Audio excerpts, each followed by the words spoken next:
Today's game, the Yankees and the Red Sox from Yankee Stadium in New York, is brought to you by the Atlantic Refining Company and your Atlantic dealer, who offer you new Atlantic Imperial gasoline for knock-free power that saves you money. And P. Ballantine and Sons, brewers of famous three-ring Ballantine beer, the crisp refresher.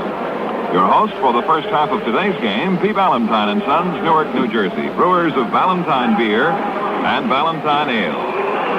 Good afternoon, everybody. This is Bob Delaney speaking to you from Yankee Stadium in New York, where the Yankees and the Red Sox conclude their 1959 get-together with this single game. The 22nd game of the season. The Red Sox have already secured the season series, having won 13 of the 21 games played so far. Two fine right-handers going against each other this afternoon. Tom Brewer for the Boston Red Sox and Bob Turley, who pitched brilliantly in his last outing a week ago against the Cleveland Indians. Pumpsie Green waiting around to be the leadoff hitter against Bob Turley. Turley, who has had an in-and-out season, one of the main reasons for the Yankees' failure to repeat or to put on the good contending show. Turley has had a generally unsatisfactory year, but pitched one of his strongest games of the season last Sunday in helping to bury the Cleveland Indians in that double defeat the Yankees administered to them. Pumpsie Green, a switch hitter, batting left today against right-handed Bob Turley. He was hitting right yesterday against Whitey Ford. Turley's windup in his first pitch of the ball game comes in high, ball one. 1-0 the count to Pumpsie Green. Fine young second baseman. He's worked his way up through the Red Sox organization and was brought up to the varsity at the midpoint of the current year. The pitch taken in for a strike across the letters over the outside corner. 1 ball and 1 strike. Turley checking Berra for the sign. The 1-1 pitch to Green is a changeup. Comes in a little high. Ball 2 and strike 1 the count.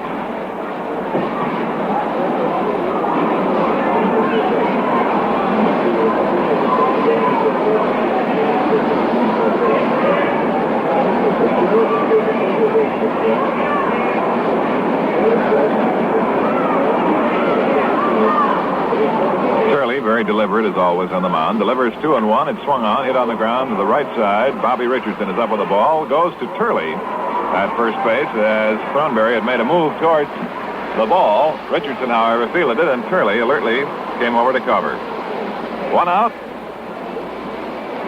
And here is Millette, the center fielder, and here too is Mel Allen.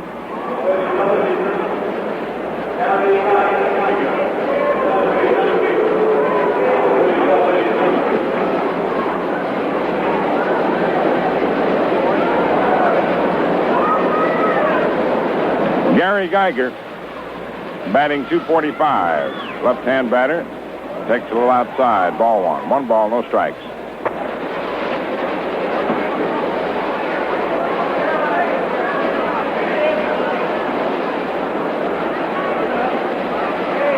The 1-0 pitch is inside, ball 2. 2 balls, no strikes.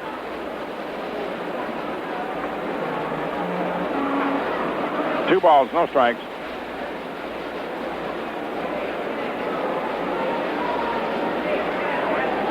Pete Reynolds to follow. Bob Turley ready, and the 2-0 pitch. Swung on, there's a drive to deep center. Mantle getting back, waiting, and makes the catch. There are 2 outs. And here's Pete Reynolds hitting .310. Bob Turley making his 33rd appearance, has a record of 8-11.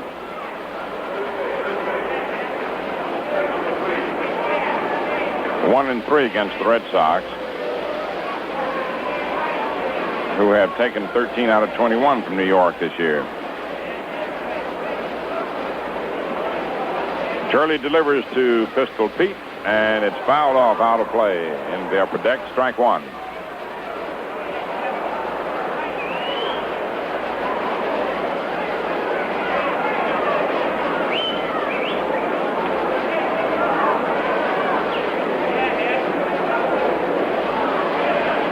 Next pitch swung on and missed. 2 strikes on Pete Reynolds.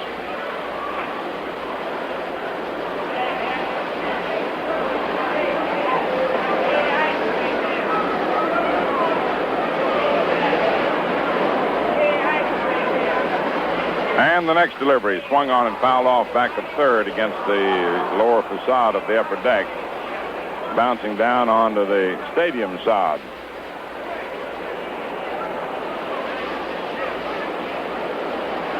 A 2-strike count on Runnels.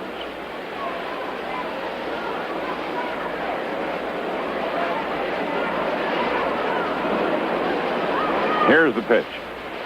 High and inside, ball 1, 1-2. 1 ball, 2 strikes.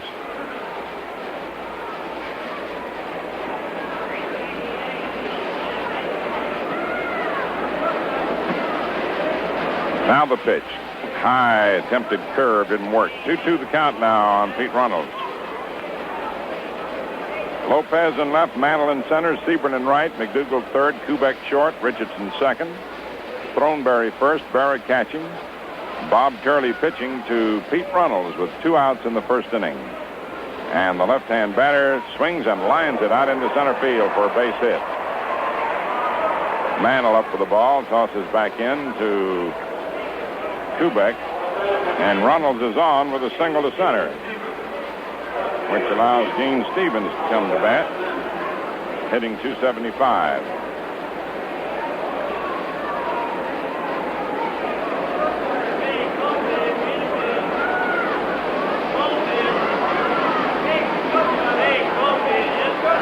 Turley to the stretch, steps off the rubber for a moment.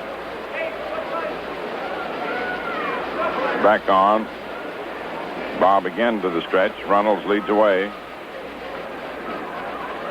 They pitch to Stevens. It sails outside. Ball 1. Jackie Jensen on deck.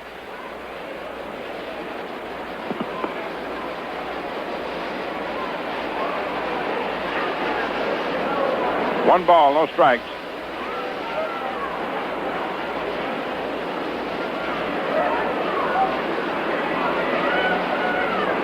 And the delivery. It's high. Ball 2. 2 balls, no strikes.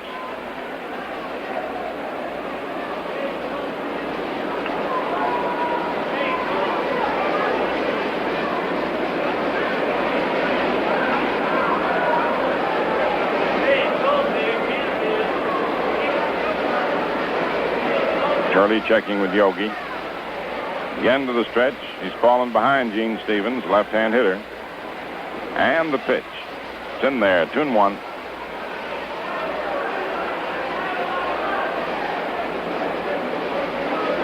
Two balls, 1 strike.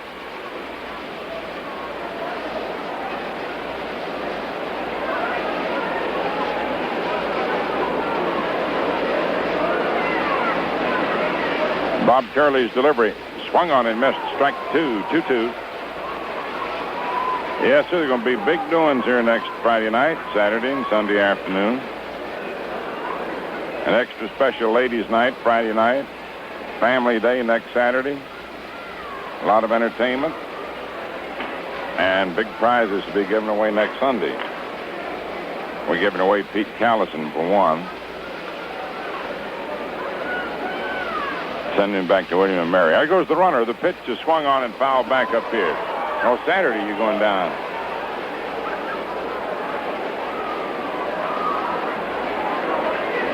I hope everybody down at William and Mary, does a little sprucing up and cleans out all the fraternity houses. I mean by clean them up, Callison is coming. The place hadn't been the same since he left. 2 balls, 2 strikes on Gene Stevens. Runnels leads away from first base. Turley's pitch. There goes the runner. Swung on and fouled back out of play.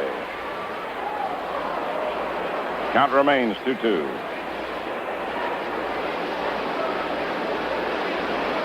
One of the nicest things that happened yesterday, and didn't learn about it until afterward, after the game, Sammy White came up to bat one inning. And unnoticed by the crowd and anyone else, he slipped Yogi a check for the scholarship fund from the Red Sox players.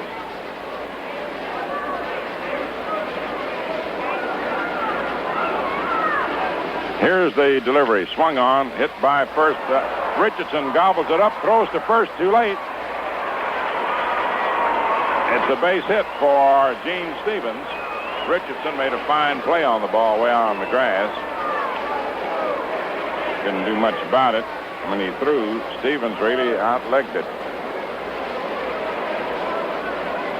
That brings up Jackie Jensen with 2 men on base and 2 outs. Runnels on second, Stevens on first. Jensen hitting .269.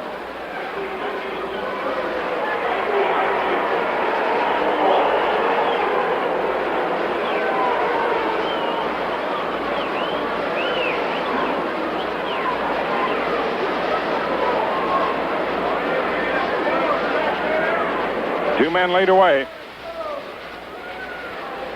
And the pitch. Swung on, foul back upstairs, strike one. Jackie with 105 runs batted in. Trails Colavito by 3 for the league lead in RBIs.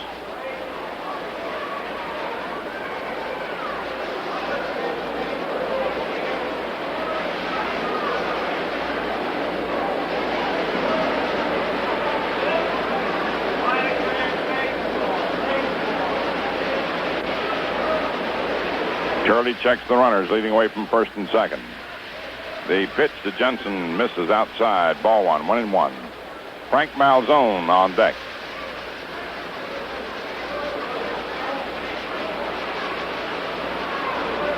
Outfield straight away.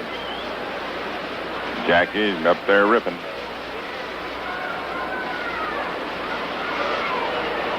A stretch. Runners lead away from first and second bases. Here's the pitch. Right in there. Strike two. 1-2. 1 ball, 2 strikes.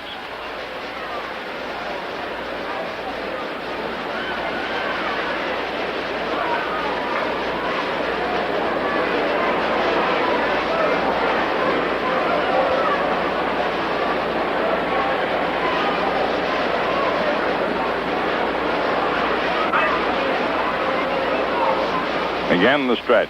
Runners lead away from first and second. The pitch, curveball, is outside, and the count is 2-2.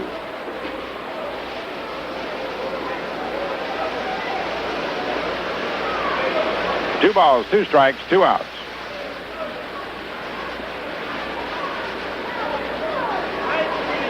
Pete Runnels leading off second. Gene Stevens off first. Turley ready. Checks the runners. Here's the pitch, and Jensen swings and grounds it foul down the third base line. Count remains 2-2. Hit that one on the handle and stung his right hand. Jackie shakes it off.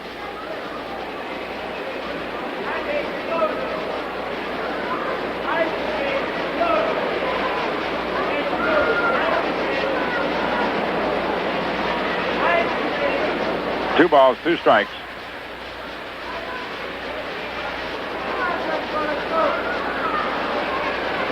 Pete Runnels leading away from second. Gene Stevens from first. They both single with 2 outs. Stretched by Turley. Here's the pitch to Jensen. Fastball swung on, fouled off again upstairs, and the count remains 2-2.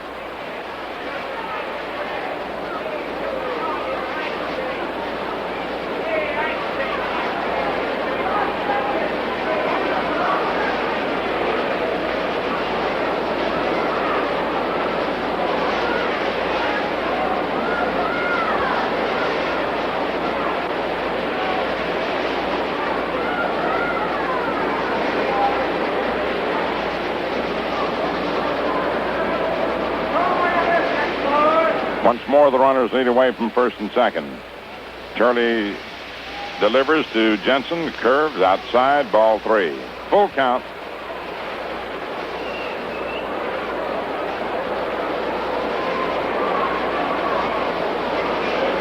You got him down in the spot now where the runner is breaking. Turley most probably just rear back and fired.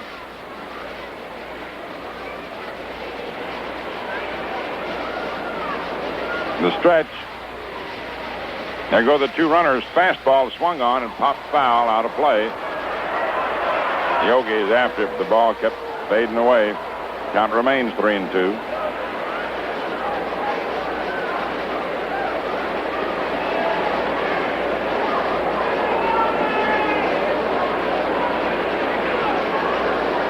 John Flaherty dusts off home plate. Red Sox seeking to get the jump here in the first inning. With 2 down, Pete Runnels singled to center and Gene Stevens singled past first. Jackie Jensen's worked the count to 3-2.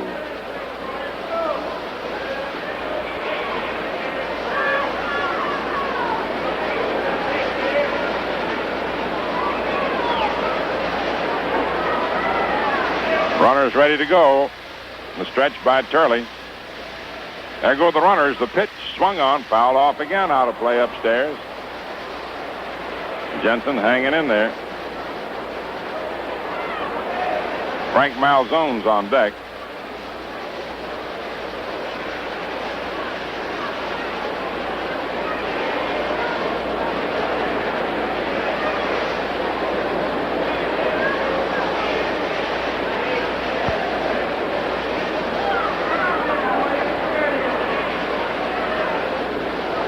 Full count, 3-2. Runnels leading away from second. Stevens away from first. Turley taking plenty of time. Now goes to the stretch. Jensen dug in, looking for the fast one.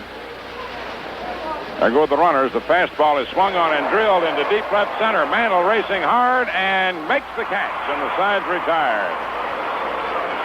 Mickey took off with a crack of the bat and made a fine running catch. Now, hard hit ball. No runs, 2 hits, no errors, and 2 men left on. Score at the end of the first half, the first inning. Boston nothing. New York coming to bat. To be crisp, a beer must be icily light, with true lager flavor precisely right. Lively, golden, crystally clear, the crisp refresher. Valentine beer. Hey, get your cold beer. Hey, get your Valentine. Hey, get your cold beer. Get your ice-cold Valentine beer.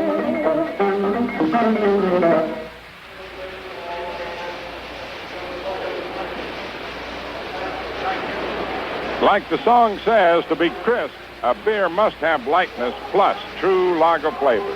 And Valentine's got them both. Enjoy the crisp refresher. First chance.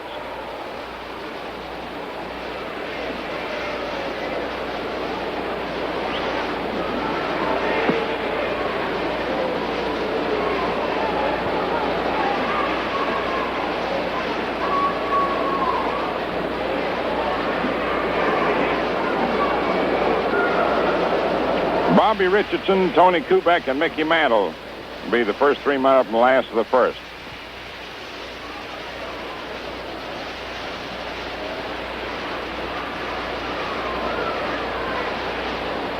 Bobby Richardson takes a strike. 0-1.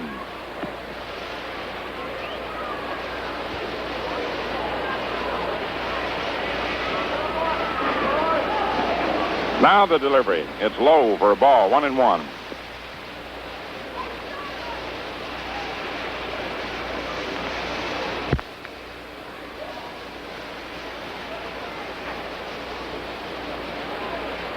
Pitch is inside. Ball 2. 2-1. 2 balls, 1 strike. Tom Brewer doing the pitching for the Red Sox.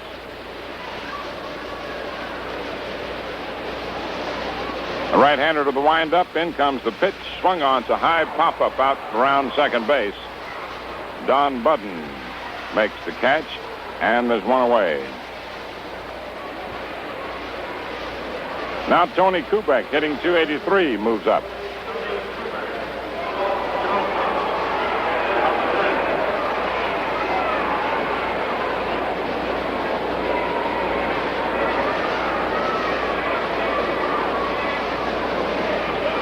Brewer to the windup. The pitch is low. Ball 1. 1 ball, no strikes. Milwaukee is now leading Philadelphia 4-0 at the end of 3 innings. The Braves got a shot in the arm, so to speak, yesterday with the Dodgers double feed of the Giants. Here's the pitch, and it's outside. Ball 2. Although they would seem to have somewhat a little bit tougher schedule remaining with considering the 3 they have with Pittsburgh. The 2-0 delivery. Swung on. A ground ball hit to short. Backhanded by Budden. A flip to first in time. Nice play. 2 up and 2 away. Here's Mickey Mantle hitting .285. And Yogi Berra on deck. Tom Brewer with a record of 10 and 11. Swings to the windup. Here's the pitch. Swung on, lined into left field for a base hit. The throw comes in from Gene Stevens, and Mantle is on with a single to left field. Here's Yogi Berra batting .282.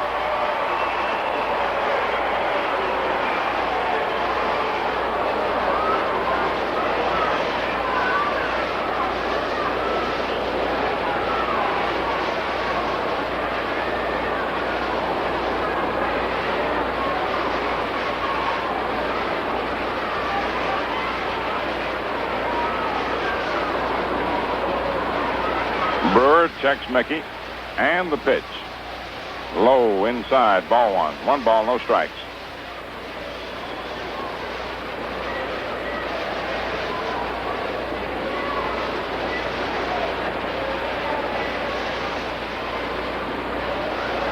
No score, first inning. 2 men out. The pitch is low inside, ball 2, 2-0.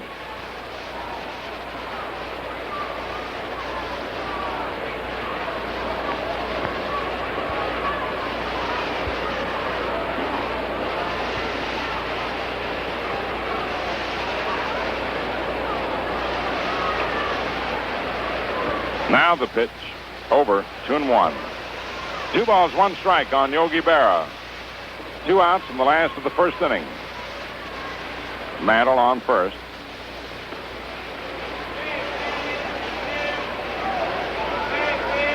Here's the delivery. Swung on. It's a high pop. First baseman Pete Runnels moves toward the mound and makes the catch. And that retires the side. No runs, 1 hit, no errors, and 1 left on. At the end of the first inning, 0-0. Looking now at the Ballantyne scoreboard in the American League, Washington 1, Baltimore 0 at the end of an inning. Pasquale against Odell. Dobek hit a homer in the first for Washington. Cleveland, Kansas City, a later afternoon start. Detroit at Chicago. It's going to be Mossy against Pierce.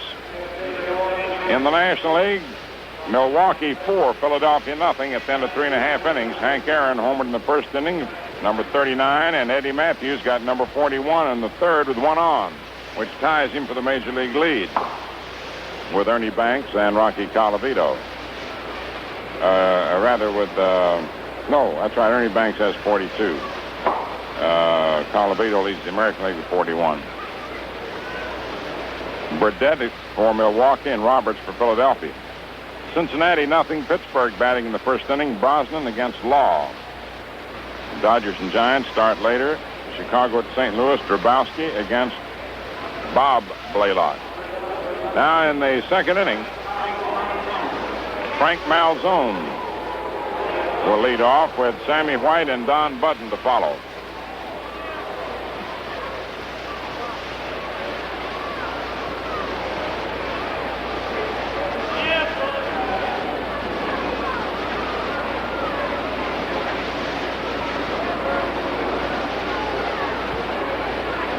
Pitch is inside for a ball. 1 ball, no strikes.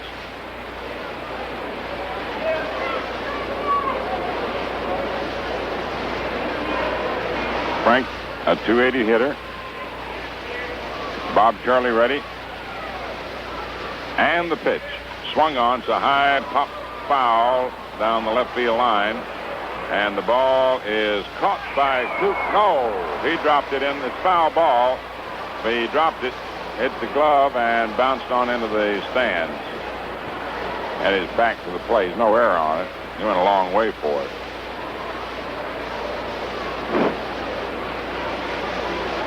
One ball, one strike.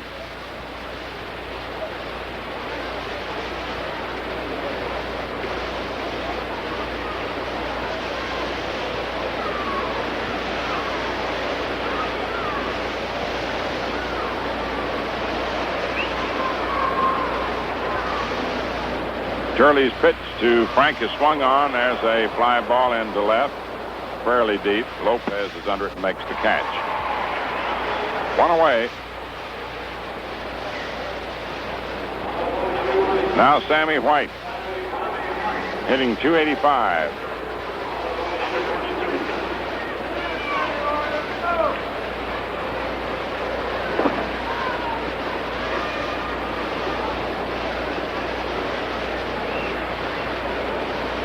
Turley's delivery swung on, and it's a high foul down the first base line and right at the edge of the stands. Throneberry reaches in, and he did not get it. One strike.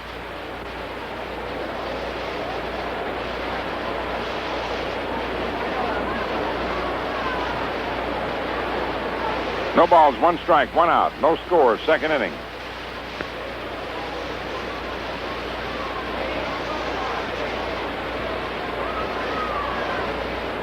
Turley's delivery is outside. Ball one, 1-1.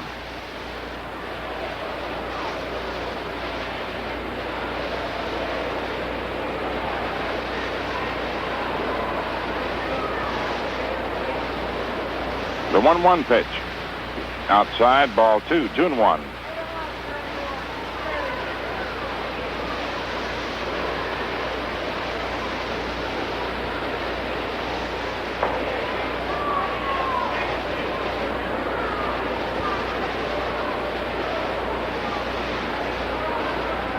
The 2-1 pitch, swung on, lined out over a second into center for a base hit. Mantle up with the ball. White takes his turn, holds up as the throw comes in to Richardson. Sammy White singles to center. He's having his best year as a hitter. Now Don Button, batting .233, but he has something like 90 bases on balls. He's hit fairly well against New York. Right-hand hitter has 91 bases on balls. The pitch, curveball, is low outside. Ball one. He's a patient man.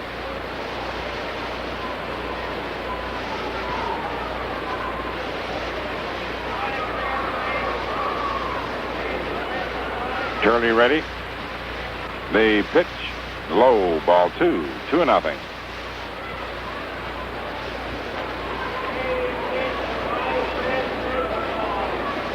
Has pretty good judgment in the strike zone. Two balls, no strikes, one out.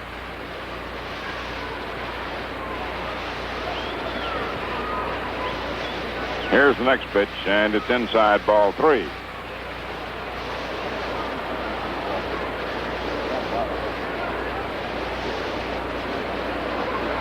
Three nothing count on Button.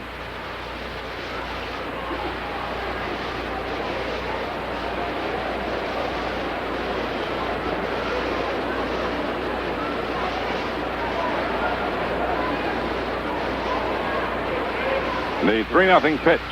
It's in there. Strike one, 3-1.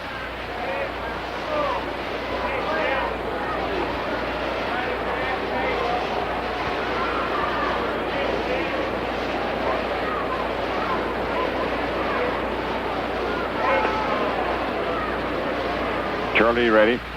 And the 3-1 pitch is swung on. It grounded to short. Kubek over to Richardson for one. Back to first. Double play.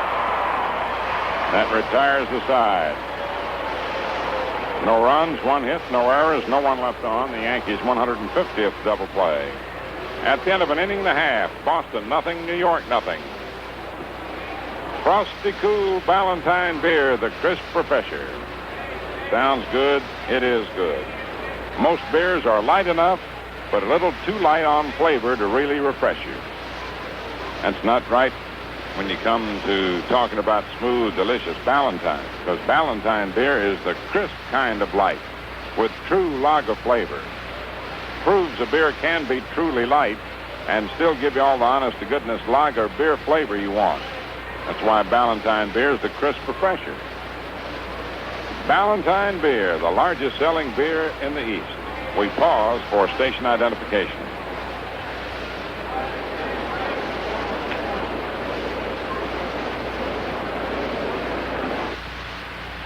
Quality modern radio, WOKO, Albany, New York. Stay tuned for Troy Buick Baseball Roundup immediately following today's game, brought to you by Ballantine Beer and Ale and the Atlantic Refining Company.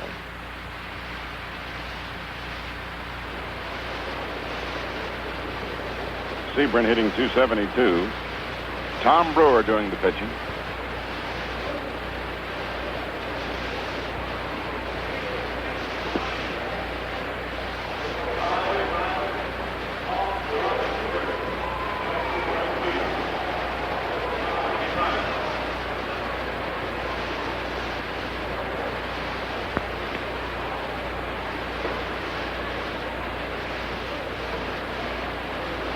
Tom Brewer, the right-hander, to the windup. The pitch to Sebring.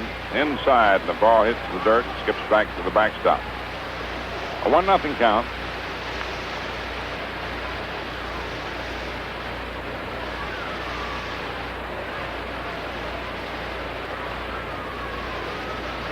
Brewer's next pitch, way outside. Ball sailed away to the other side of the plate and got away from White. There were two pitches, both of which would have been wild pitches had there been runners on bases. White goes out now to say something to Brewer.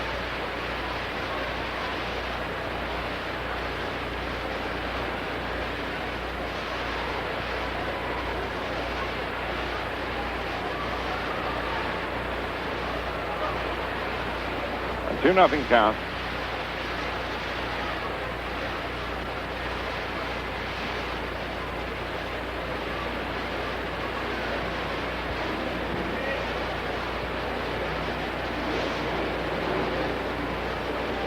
The 2-0 pitch. Swung on. There's a drive to deep center. There goes center fielder Geiger way back, and he makes the catch at the running track. About 440 feet away. Gary Geiger broke beautifully with the ball, raced back to the running track in almost dead center. One away. That ball was clouded, but straight away. A home run in any other ballpark in the major leagues. Here's Hector Lopez batting .282. And the pitch in there, strike one. 0-1.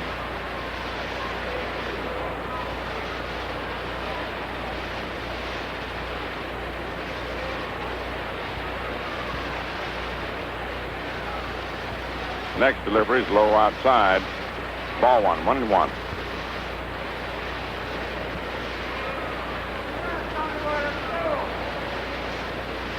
Red Sox and Yankees scoreless. It's the last half of the second inning.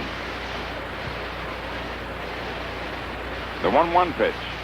High, ball two, curveball attempt, but it slipped.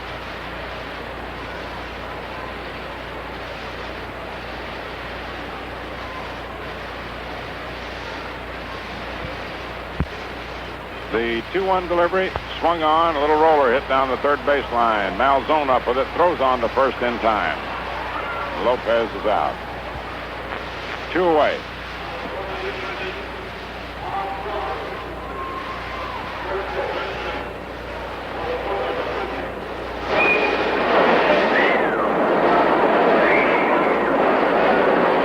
Marv Throneberry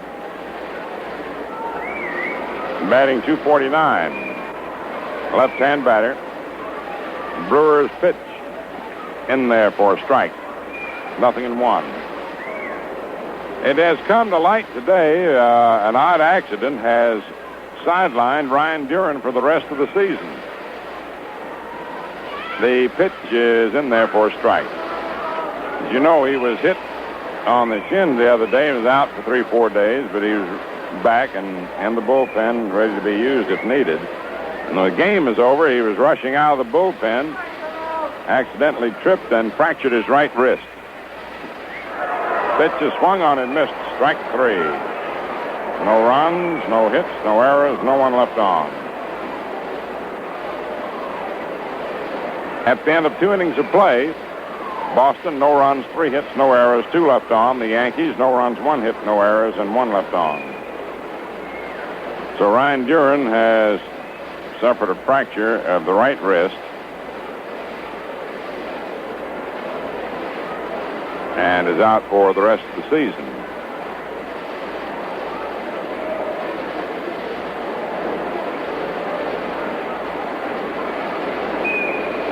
Washington leading Baltimore 1-0 end of 2 innings. And in the National League, the Phils just came up with 2 runs in the last of the 4th. So that at the end of 4 innings, it's Milwaukee 4, Philadelphia now 2. Pittsburgh leading Cincinnati 4-1 end of an inning and a half.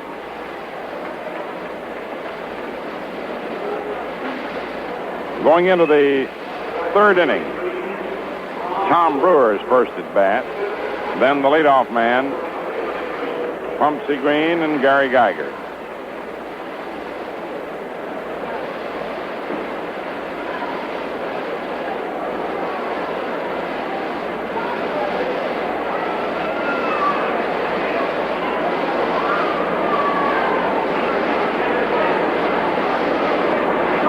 Turley's pitch in there, strike 1. Outfield pretty well spread out.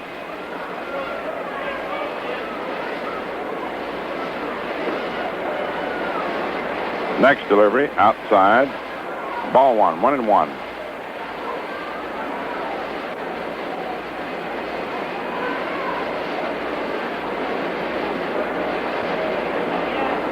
The 1-1 delivery hits the handle of the bat. Skips foul to the right of the plate. 1-2. A glancing blow.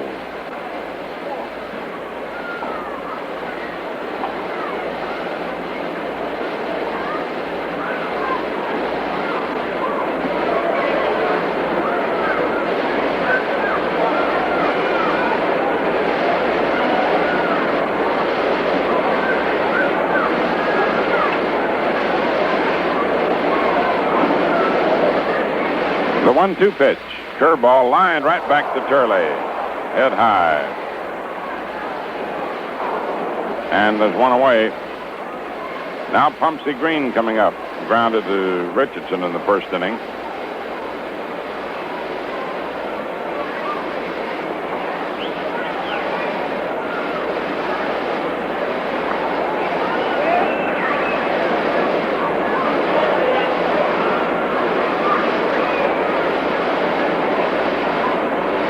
Turley's pitch is over for a strike.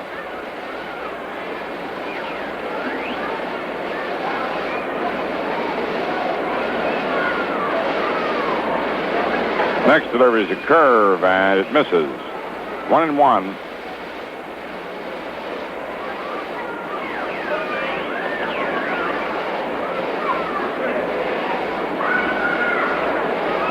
Next pitch is a curve over.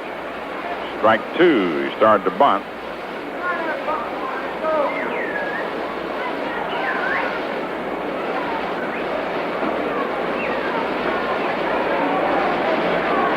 Nothing. First of the 3rd. Next pitch is swung on and missed. Strike 3. 2 down. And Gary Geiger's coming up. He flied to center in the first inning. Batting .245.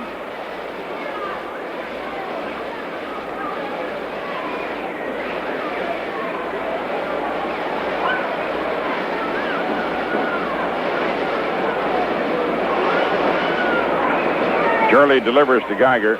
Swings and grounds it down the first baseline. Lost by Throneberry. Throws to first too late. Throneberry allowed the ball to spin away from him.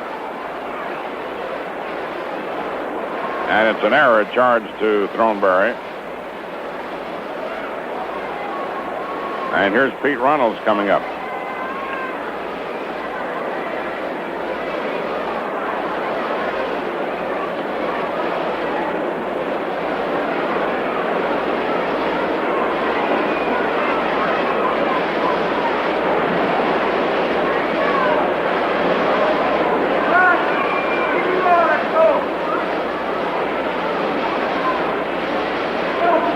Pete singled in the first inning. Hits a little tap to the mound. Turley has it, throws on to first, and the side's retired. No runs, no hits, one error, and one man left on.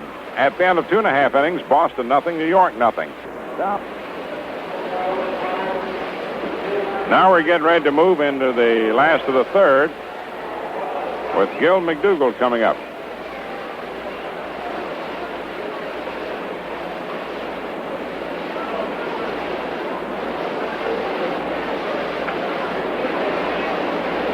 Bob Turley to follow, and then Bobby Richardson. Tom Bird of the windup. The pitch to Gill is in there. Strike one. McDougald hitting .246.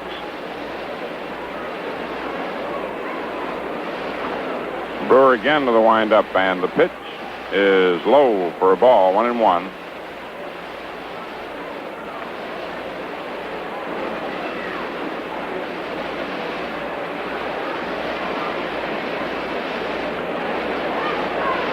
One ball, one strike.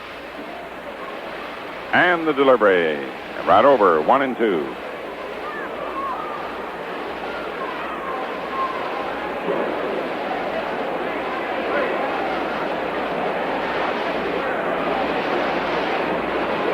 One ball, two strikes.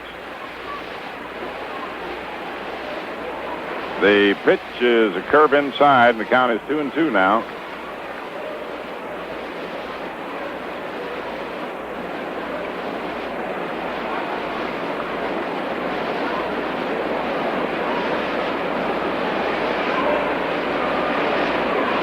The 2-2 pitch to McDougald. Look out, sailed high and inside. Ball three. Full count.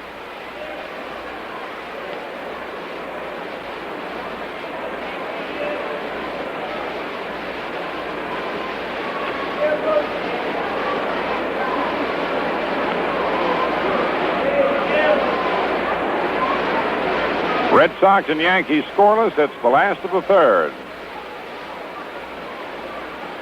The payoff pitch on its way to Gill. Ball four, just inside, just missed, and he's aboard. Second Yankee base runner. Bob Turley coming out, hitting 89, 4 for 45.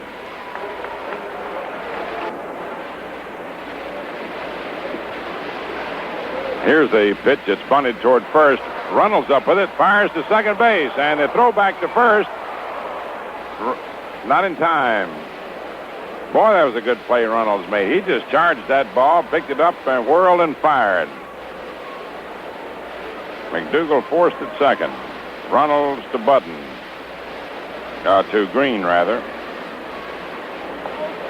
No, to Button. Green covered first on the relay back, which Turley beat.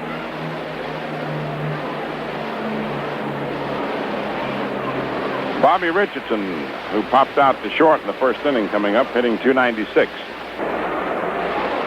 Brewer ready. The pitch to Bobby inside. Brewer is just a little bit on the wild side today with some of his pitches. They're sailing on him. One ball, no strikes.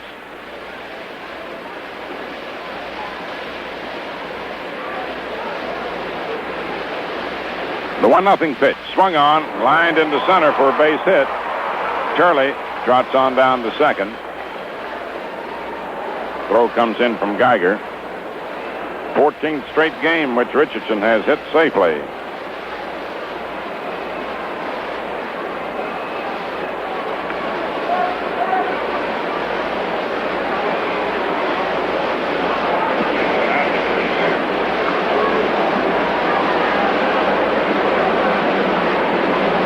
Tony Kubek grounded to short in the first, hitting .283. If you watch ball games, you see the value of execution. The failure of Turley to bunt kept the Yankees from scoring. The pitch to Kubek is in there for a strike.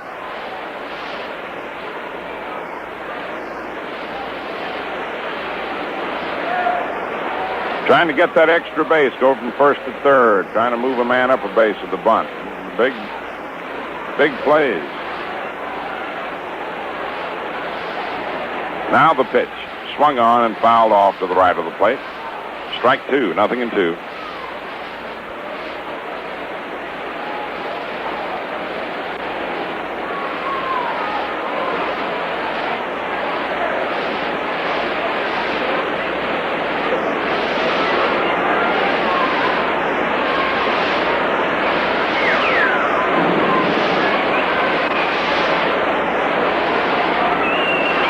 Tom Brewer delivers.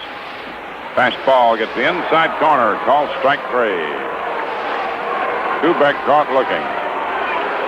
That's the second out. And here's Mantle, who singled to left in the first inning, batting .287. The Tigers got 2 runs in the first inning against Chicago. White Sox are batting. Mossy and Pierce.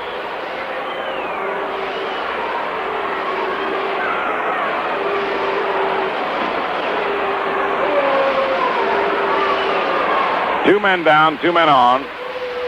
Brewer pitches to Mantle. Look out. Backs him out of there. Ball 1.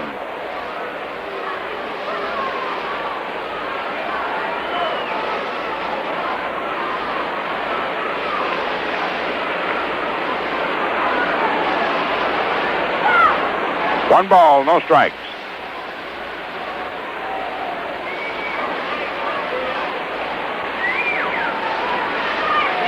Runners lead away from first and second. The pitch. Inside. Curve. Ball 2. 2-0.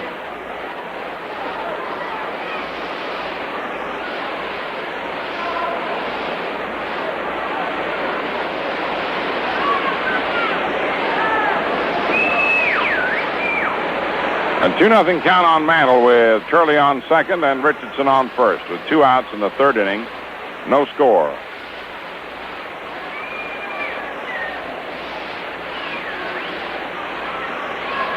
Now the pitch. It's low, ball 3, 3-0.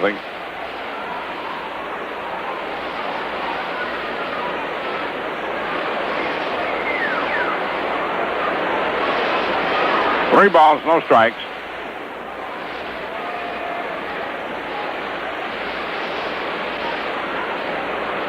Mantle looks at Crissetti to see if he's got a green light. Runners lead away. And the pitch. It's low for ball 4. Mantle walks and that loads the bases. Turley moves to third, Richardson to second, Mantle to first.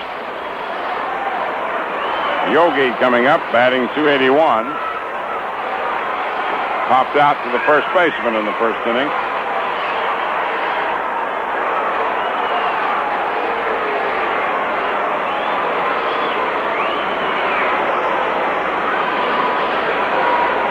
As Mantle's 99th base on balls.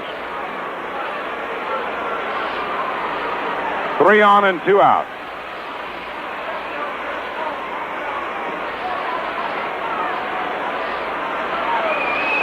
Check that, his 93rd. The pitch to Yogi's inside, ball 1.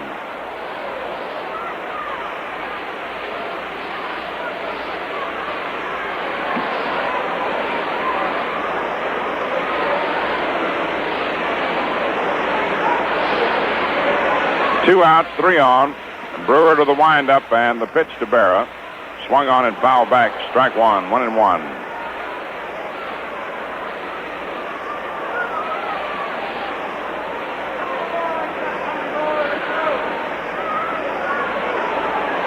Here are the kids in the background. A good place to bring them. 1 ball, 1 strike. 3 men lead away. The windup by Brewer. The pitch to Yogi. High. Ball 2. 2-1. Brewer wants a new ball to throw.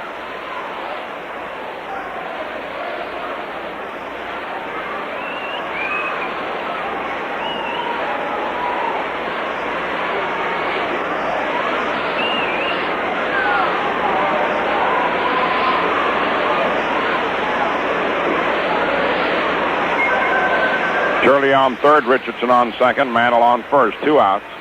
2 balls, 1 strike. Brewer pitching to Berra. No score. Last of the third. The right-hander to the windup. Around comes the right arm. In comes the pitch. Swung on it. Missed. Strike 2. 2-2. Yogi really leveled.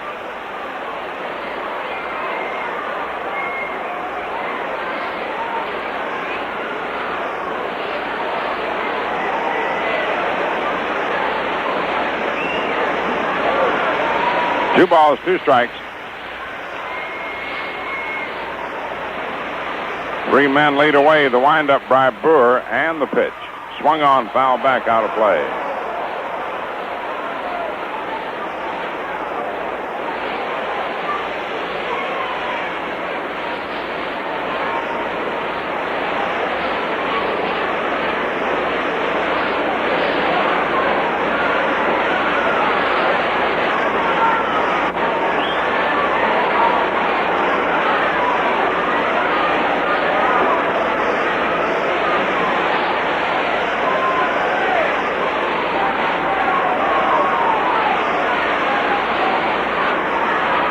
Wind up and the pitch.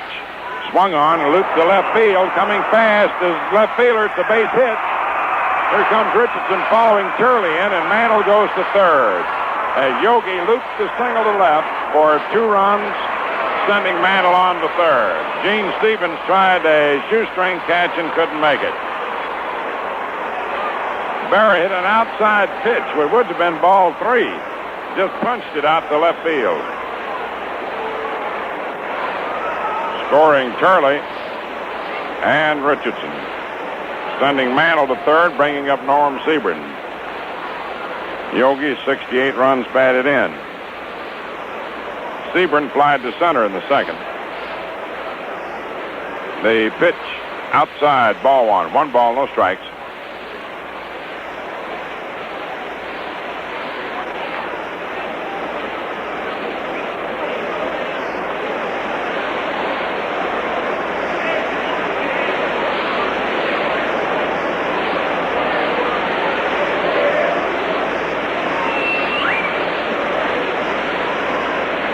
And the pitch to Norm, swung on, the ground ball hit the green. He's up with it, throws to Reynolds, and the side's retired. Green to Reynolds, second to first. 2 runs, 2 hits, no errors, and 2 left on. At the end of 3 innings, New York 2 runs, 3 hits, 1 error. Boston no runs, 3 hits, and no errors. Washington leading Baltimore 1-0 into 3.5. Odell and Pasquale. Dobek homered in the first. Tigers 2, White Sox batting in the first inning. Mossy and Pierce. Cleveland, Kansas City later start. National League, Milwaukee 4, Phils 2 into 4.5. Burdett and Roberts. Aaron got his 39th and Matthews his 41st. Pittsburgh 6, Cincinnati 1 into 2.5. Law against Brosnan with Schmidt and Austin in relief. Dodgers Giants start later. Cubs 1, Cards 0, end of 1. Drabowski against Bob Blaylock. Have you tried Ballantine Light Lager lately? Well, do it and get set for a real taste treat. Enjoy the crisp kind of light with true lager flavor. Ballantine Beer, the crisp refresher. We're waiting for Turley to come out.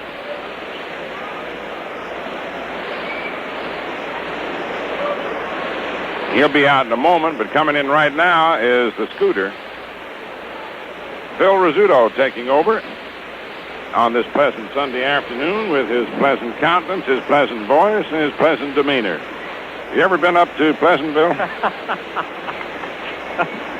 Very good, Bill, and it is a beautiful day, and we've got ourselves a pretty good ball game here, and there's a few other real good ball games going on around the circuit that really mean a lot.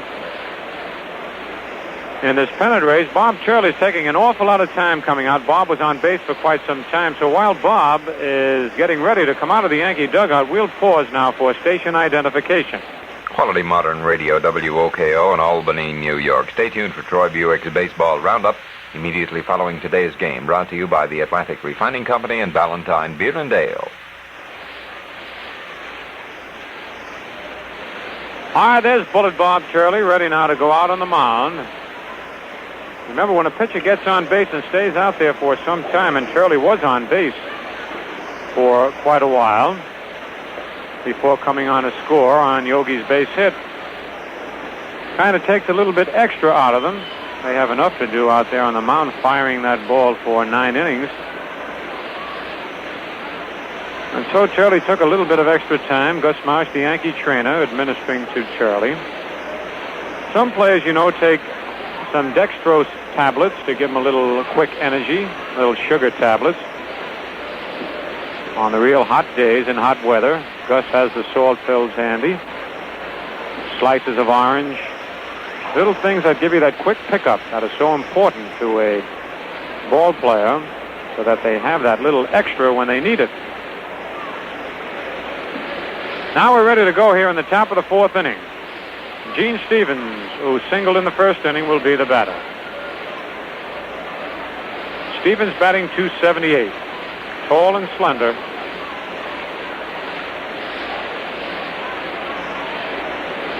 Charlie ready on the mound. McDougal in at third. The slow curve is over. Strike 1 call. The Yankees 2 and the Red Sox nothing here in the top of the 4th. Ted Williams was sitting on the bench getting a little of this beautiful sunshine. He has now gone back to sit in the shade for a while. Pitch high outside, ball 1-1. Now he's back on the bench again.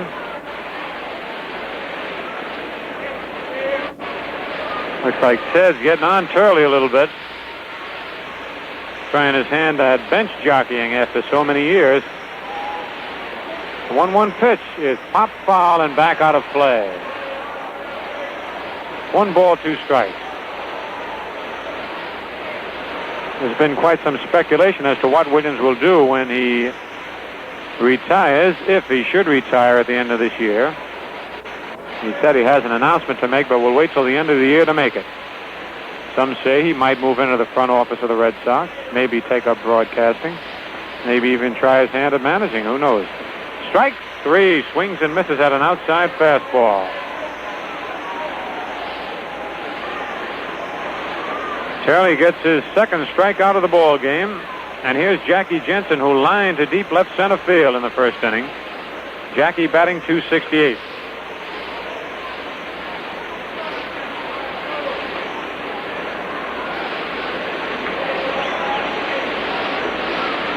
Pitch to Jensen is a strike on the outside corner.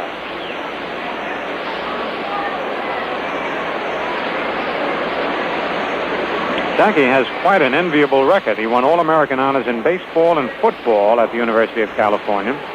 The only person to play in the World Series All-Star game as well as a Rose Bowl and East-West football game. Curve outside and low, ball 1-1. Besides that, he's married to an athlete in her own right, the former Zoe Olsen, an American Olympic team diving champion. The 1-1 pitch. Curve is lined to left field, and Lopez coming in. He has to play it on 1 hop. It's in there for a base hit. Jensen hit a high curve ball on a line in the left field. Hit number 4 off Bob Turley. And here's Frank Malzone, who flied to left in the 2nd inning. Malzone batting .280. Youngster born right here in the Bronx.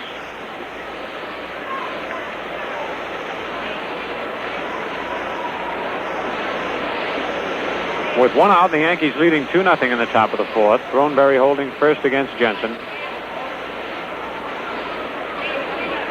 Outfield playing Malzone deep and a little bit around towards left. Pitch to Malzone is hit to right center field. Mantle going back. Turns under it now and makes the catch. That's 2 outs. And with 2 out, here's Sammy White, the catcher, who singled to center his first time at bat. White batting .287, which, if he can hold it to the end of the year, will be his all-time high in hitting since coming into the big leagues. Sammy's previous high was .282 in 1954. Last year he batted .259. 2 out, the stretch, the look at Jensen. The pitch high inside, ball 1. Sammy was quite a basketball player in his college days. The University of Washington. Right-hand hitter with a closed stance. And Jensen, what a jump he had. Yogi doesn't even throw. What a jump he had. Jackie went down there standing up. He just guessed with Turley and guessed right. Yogi just shook his head and threw the ball back to Turley. A stolen base for Jensen. His 18th stolen base of the year. Detroit at Chicago. The Tigers scored 2 in the first. The White Sox scored 1. Detroit leading 2-1 at the end of one. Marcy against Pierce. And so the Indians, with an eye on the scoreboard, still have an outside chance for the American League pennant. Pitch, curve, hit on a ground base hit to right field. In the corner, White around first base, going to second. The run scores, and White slides, and he's in there. As Sebring had a little bit of trouble fielding that one in the right field corner. So that heads-up hustling base running by Jackie Jensen shows in the box score with the first run of the ball game for the Red Sox. An RBI for Sammy White, his 42nd of the year, his second hit in the ball game. A double all the way for Sammy White. Hit number 5. Pitch to Button is on the outside corner, strike 1. For Sammy, his 13th double of the year. One reason why White is a much improved hitter is his ability to hit to all fields now. He used to be strictly a pull hitter. But he's able to pop that ball where it's pitched. Button hit into a fast double play in the second inning. Batting .233. Takes a pitch inside. Ball 1-1-1.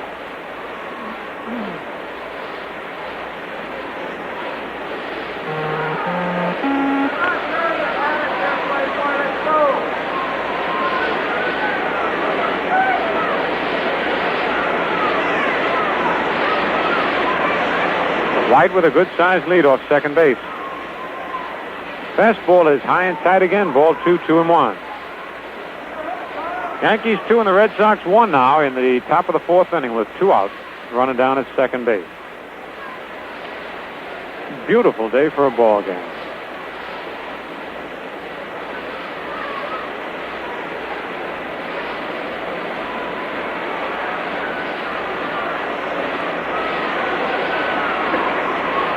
Stretch by Turley. The pitch is a ground ball over Turley's head. Richardson on the shortstop side of second base throws in the dirt, and it gets away from Thornberry, and here comes Sammy White to score. And that will probably be an infield single and an error on the throw, allowing Sammy White to score. The score is tied. Richardson was on the shortstop side of second base by at least 10 feet, threw the ball off balance. Couldn't quite get it there in time. The ball hit in the dirt and bounded past Thornberry. And it's a single, and somebody will have to get an error allowing Sammy White to score, unless they figure that White would have scored anyway. But Sammy actually had stopped at third, and so they've given the error to Bobby Richardson on the throw.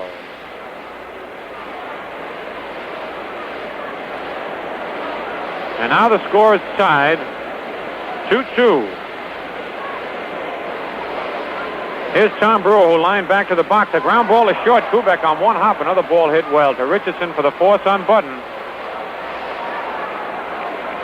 So in the top of the fourth, the Red Sox come up with 2 runs on 3 base hits, 1 Yankee error, 1 man left. The score at the end of 3.5 innings, the Red Sox 2 and the Yankees 2.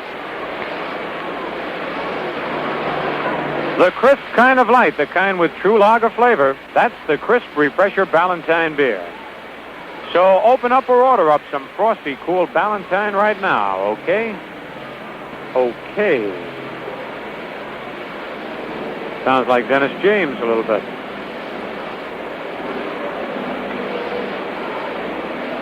I don't sound like Dennis James, Pappy. That okay. It's one of Dennis' pet phrases.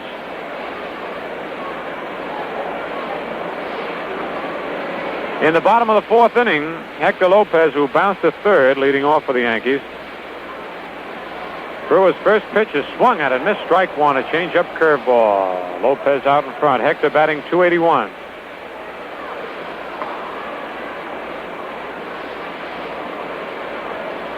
Wind up by Brewer. Curve is outside a little bit this time. Ball 1-1-1.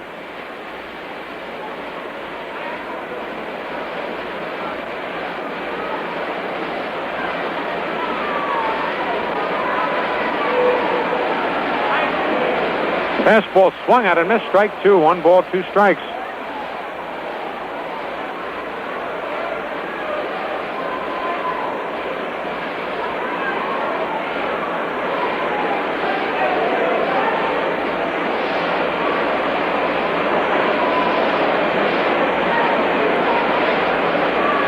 Pitch is pop foul out of play in the upper deck.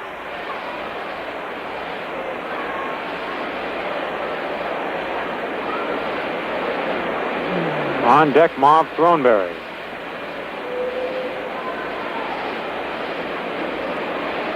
Frank Crissetti coaching at third. Ralph Houck down at first.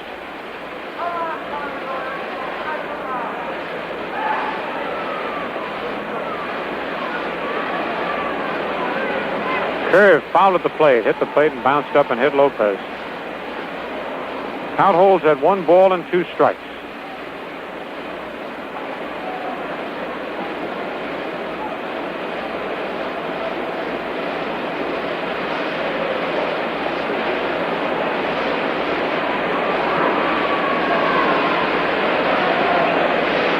Here's the windup by the right-hander. Fastball fouled again in the upper deck.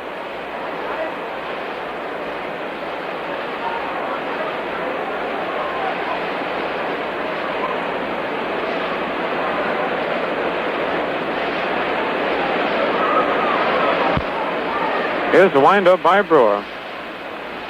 Changeup hit on the ground at third. Malzone's up with it. Over to Runnels, and it's 1 away. With 1 out, here's Marv Throneberry, who struck out swinging in the second inning. Throneberry batting .247.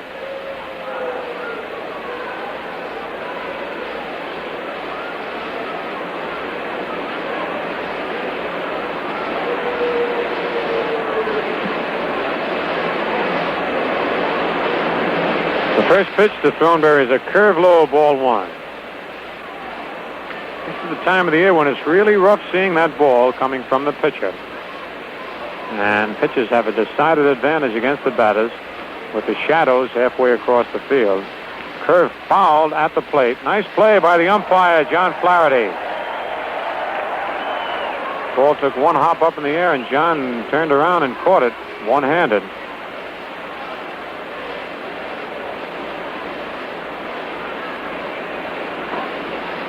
Ready for the 1-1 pitch.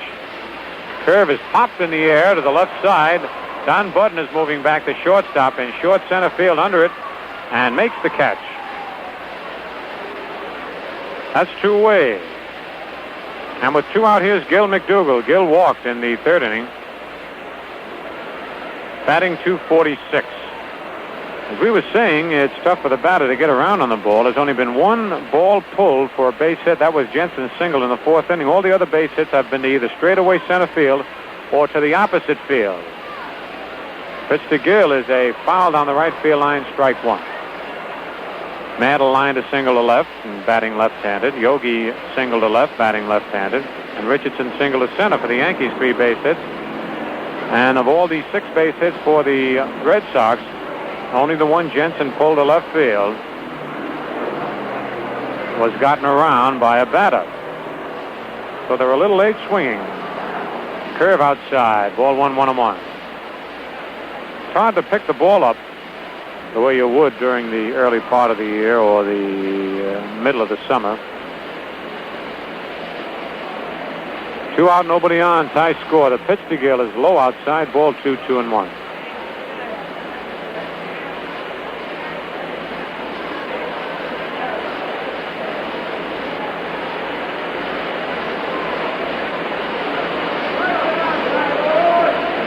The 2-1 pitch is in there. Strike 2 called, 2-2, and it looked like Gill lost that ball. And you can lose the ball, too. Now, I was hit in the head twice while playing for the Yankees, and both times I never saw the ball. All I can remember is the catcher yelling, "Look out!"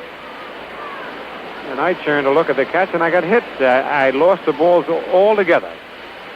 Ground ball hit back to the box. Brewer gloves it, throws to Runnels in time for the out. The Yankees go down in 1-2-3 order in the bottom of the fourth inning. Nothing across. The score at the end of 4 full innings. The Red Sox 2 runs, 6 hits, no errors. The Yankees 2 runs, 3 hits, and 2 errors. We're on the go with the rest of the game, brought to you by the Atlantic Refining Company and your Atlantic dealer, who offer you new Atlantic Imperial gasoline for knock-free power that saves you money. Get Atlantic Imperial at your Atlantic dealers today. Atlantic keeps your car on the go. For business, for pleasure, in any kind of weather, Atlantic keeps your car on the go. When you want to go places and do things, what a pleasure your driving can be. For quality products and not service, your Atlantic dealer is the man to see. Atlantic keeps your car on the go, go, go, go. Keep on the go with Atlantic.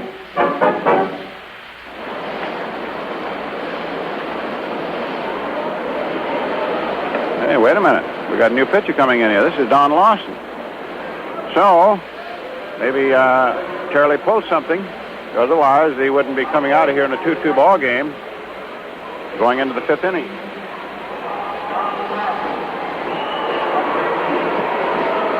So, one big right-hander is followed by another one even bigger. And Don Larsen is taking over to pitch to the top of the Red Sox batting order.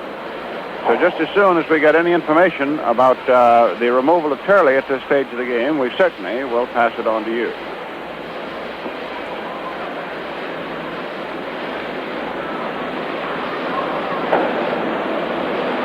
Big Don Larsen. This makes him, of course, the pitcher of record as he walks in. Don has won 6, lost 7. And at the start of the year, with a lot of rest between starts, he got up to 6-1. In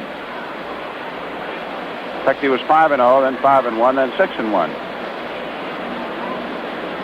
So now that he's 6-7, he hasn't won a ball game since 13th of June when he beat Bunning in Detroit.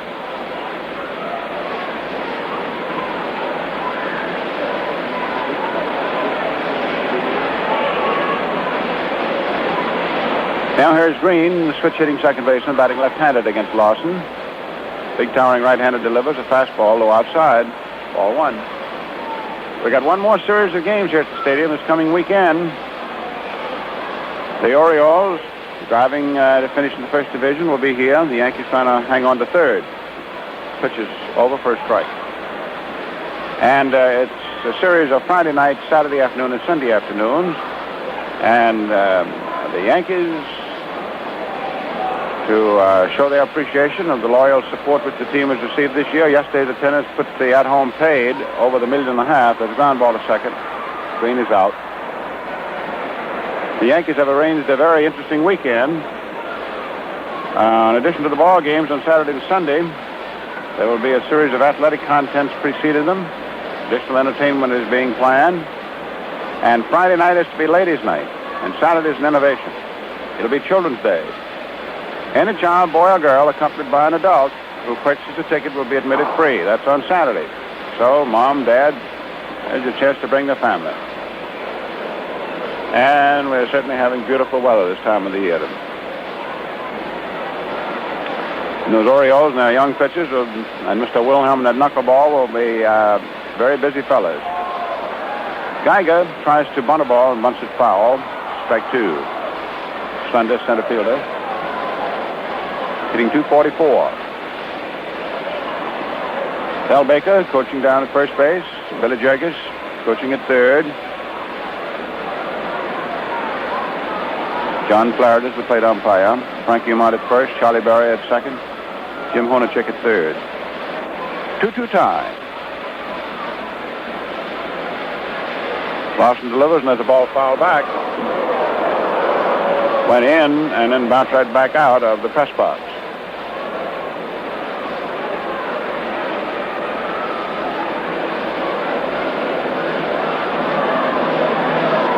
We have not yet been advised of the reason for removing Turley.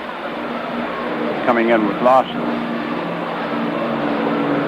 2-strike pitch. Inside, under the hand, ball 1. If you haven't been with us all afternoon, we'll repeat again that we discovered this morning that Ron Duran has a fractured right wrist. He accidentally tripped and fell coming from the bullpen back to the clubhouse after the game yesterday. Geiger takes low, and it's 2-2. 2 balls, 2 strikes. This is Larsen's ball game to win or lose. Berra catching. Thornberry at first. Richardson, who has hit already today to make it 14 straight. Longest hitting streak of the year for the Yankees at second. Geiger hits a ground ball that Larsen off the mound fields. Halfway first and throws him out. Kubek at short, McDougal at third. Lopez in left and looking increasingly sure out in left field. Mantle in center and Sieben in right. 2 down, top of the 5th.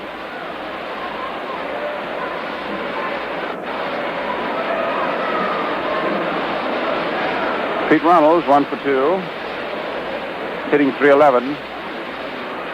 He's the only 300 hitter that the Red Sox have. Cuts and fouls the ball into the upper stands. Back of the visitor's dugout. Strike 1.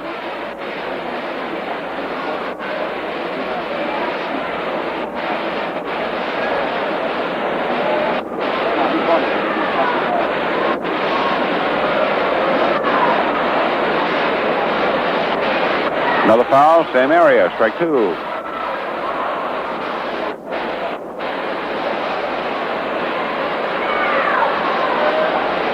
Runnels has his forward foot, his left-hand batter pointed at the shortstop. He hits to left and left center.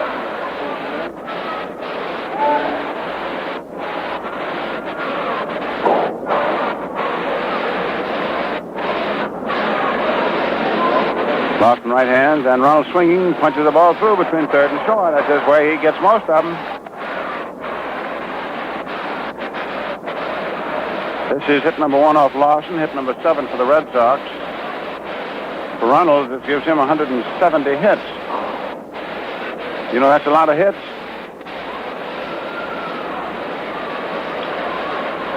Gene Stevens is 1 for 2. Batting .277. Ball game is hung at 2-2. Larsen checks his runner at first. Runnels pitches. Fastball too low. Ball 1.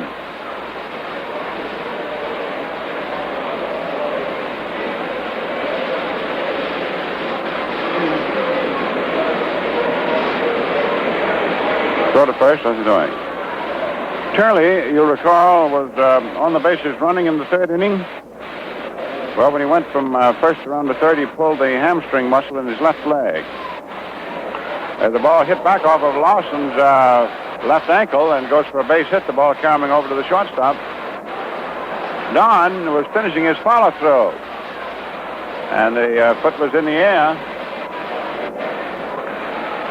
So runners at first and second for the Red Sox. Turley will be out several days.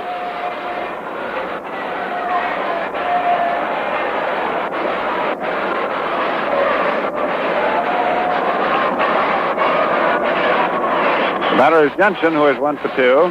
Larsen set, checks the lead runner, second pitches. Jensen swinging, hits a high fly ball deep out to left field. Lopez is back under it, and he makes the catch. So that's all for the bid. No runs, 2 hits. Score and a 4.5. The Red Sox 2 and the Yankees 2.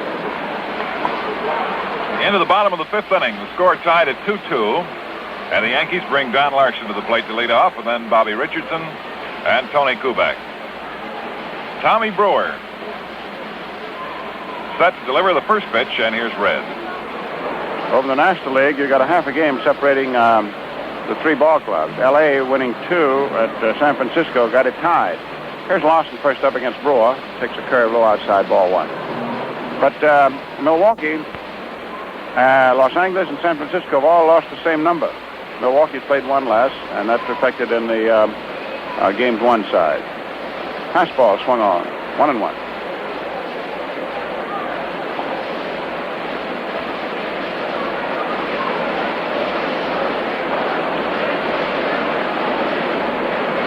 Los Angeles won yesterday afternoon 4-1, and then last night 5-3. LA and San Francisco 82 games won, 66 lost. Milwaukee is 81 and 66. Curve swung on and missed. Strike 2. 1 ball, 2 strikes.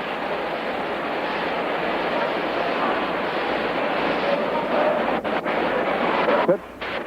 Outside. Ball 2. Slender, graceful right-hander. Tom Brewer, 110, lost 11. Is 3-1 over the Yankees this year.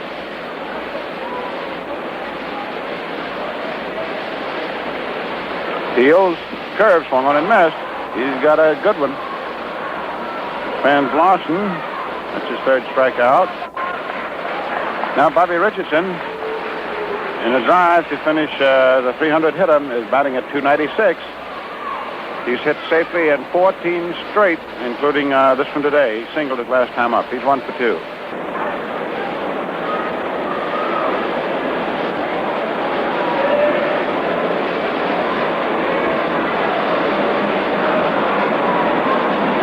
The ground ball hit down to third. Malzone digs it.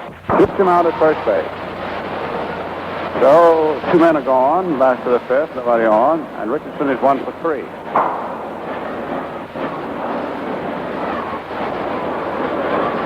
Tony Kubek, 0 for 2, hitting 282. There's a high pop-up. 3rd baseman Malzone is under. Catches it in fair ground for the 3rd out. End of 5. 2 runs, 8 hits, and no errors for the Red Sox. Their final meeting of the year with the Yankees. And for the Yankees, 2 runs, 3 hits, and 2 errors.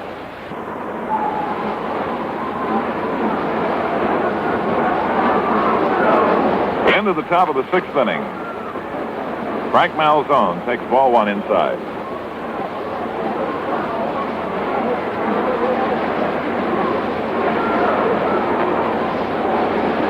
The Red Sox and the Yankees tied at 2-2. The delivery is a breaking ball. It's a little inside, ball 2.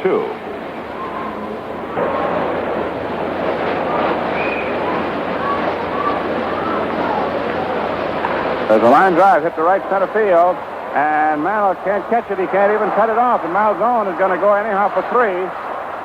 Stephen is up for the ball. Here's the throw coming to Richardson. They stop him at 3rd base. And of course, that's the boss man coaching at 3rd, Billy Jurgis. That's a line triple for Malzone. Boom! Right up the alley in right center. That can be an unsettling factor in a 2-2 tie.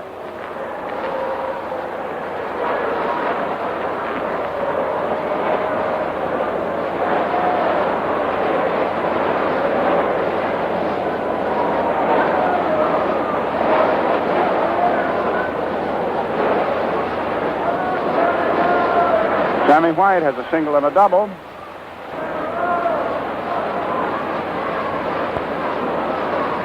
Larsen pitches, and White swings and hits a high pop fly that's foul back of first base. Thornberry under it. Has it. So, White fouls out to first baseman and is unable to catch Malzone. And Ted Williams is coming up to hit for shortstop Don Button.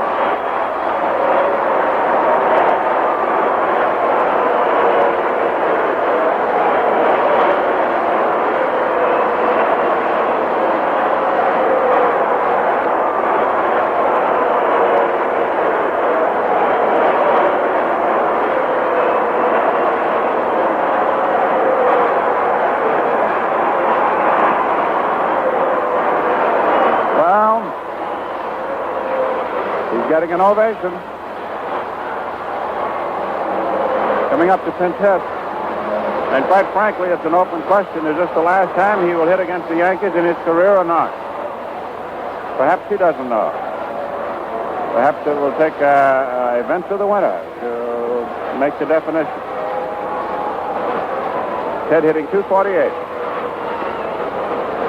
All right, the infield remains up on him. And wait a minute. And Barra says they're going to put him on. Yankees are going to deliberately walk him.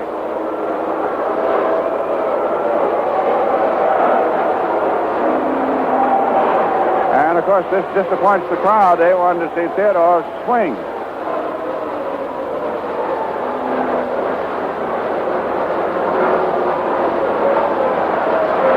Ball 3 and now ball 4.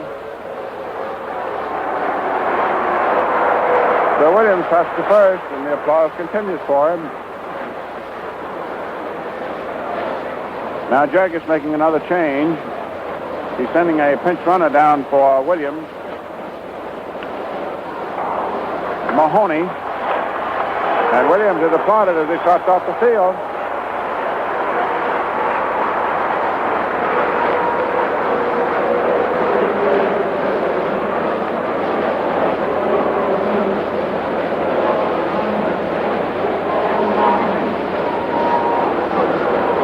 Jim Mahoney, an infielder, running for Williams, and he may go to short. We'll wait and see, though. All right, so we have runners at first and third. The Yankee infield now is in double play depth. The pitcher, Tom Brewer, is up. 2-2 ball game. Larsen delivers, and Brewer hits a bounding ball down to Richardson, who steps on second, throws to first, double play. Play for it and got it.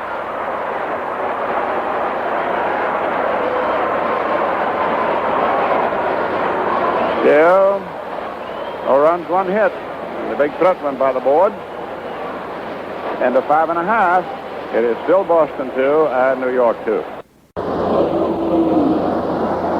And Jimmy Mahoney, who went in to run for Williams, who pinch hit the shortstop Budden. Mahoney goes to short now. So the infield for the Red Sox is moving to the last of the 6th inning with the game tied 2-2. Runnels at first, Green at second. Mahoney is at short, and the third baseman is Malzone. The hitter for the Yankees is Mantle with a single and a walk. Right-hander Tom Brewer ready to go. Mickey batting 287. There's a call strike. Flatter, hand high on the inside. The outfield is Stevens in left, Geiger is in center, and Jensen in right. Catcher White stays low. Strike 1 pitch is a curve swung on and grounded foul. Back over toward the Yankee bench.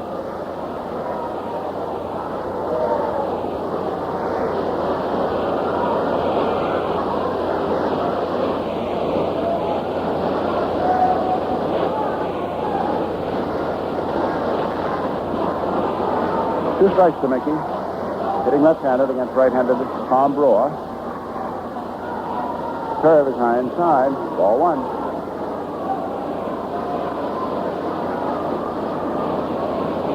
The Yankees finished the season at home. Friday night, which will be ladies' night, with Baltimore next weekend. Saturday afternoon, which will be Children's Day. And a child accompanied by an adult who buys a ticket will be admitted free.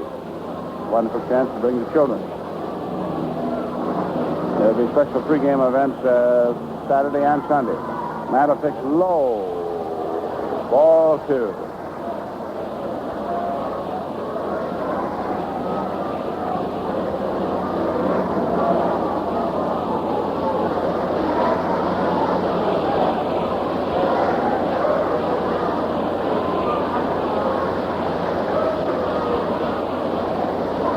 Two balls, 2 strikes.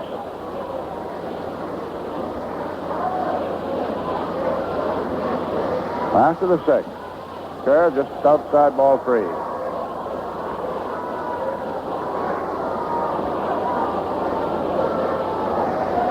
Grin 2. Mickey crouches, Brewer pitches, outside ball 4. Third walk given up by Brewer, and Mantle has gotten 2 of them. There's Berra, who dropped a single into left field. Third inning with the bases loaded and 2 out, and got in the 2 Yankee runs. Got his RBIs up to 68. Average 283.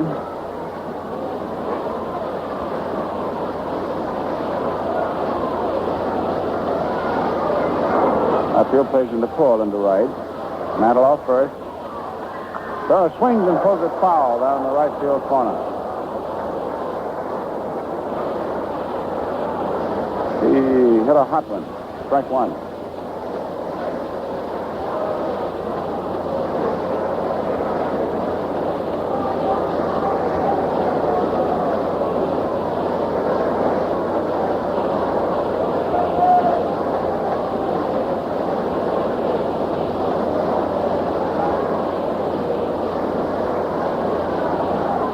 So the first, nothing doing.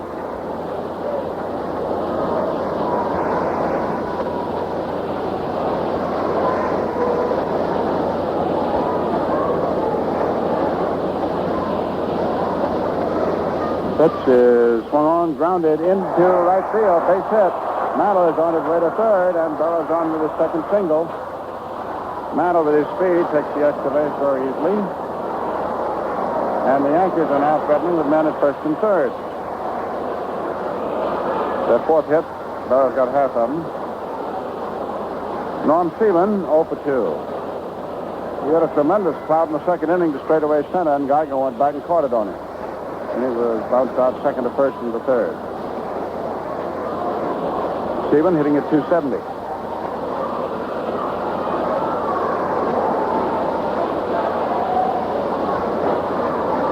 Infield double play depth. Stevens swings. There's a long fly ball to deep left center field.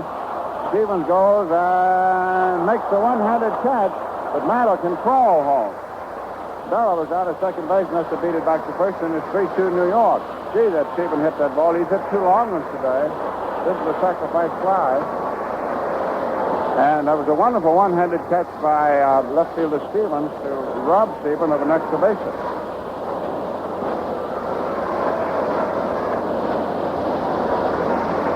You know how far that ball was back at there? If Mantle had been in second, I bet he could have scored. All right, 3-2 New York. Batter is Lopez.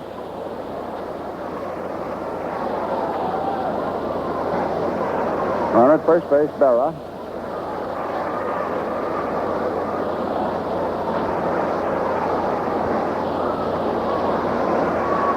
Brewer's pitch is an inside curve. Ball one. Right-hand batter. Right-hand pitcher.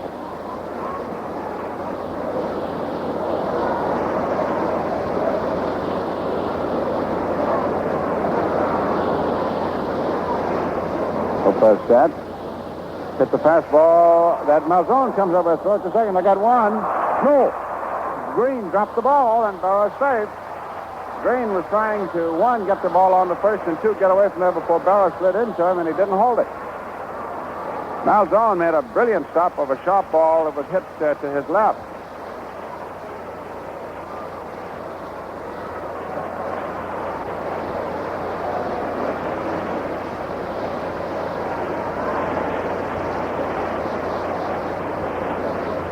The error is on the second baseman.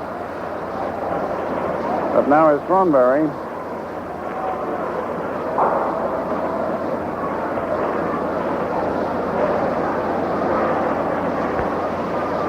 Runners at first and second. 3-2 New York, one out.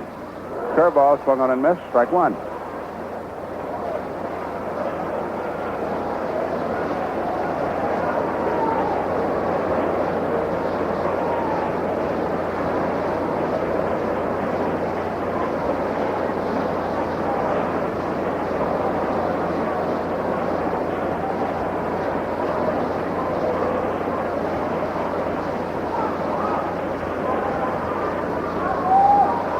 Brewer deals. Thornberry swings at a curve. Strike two.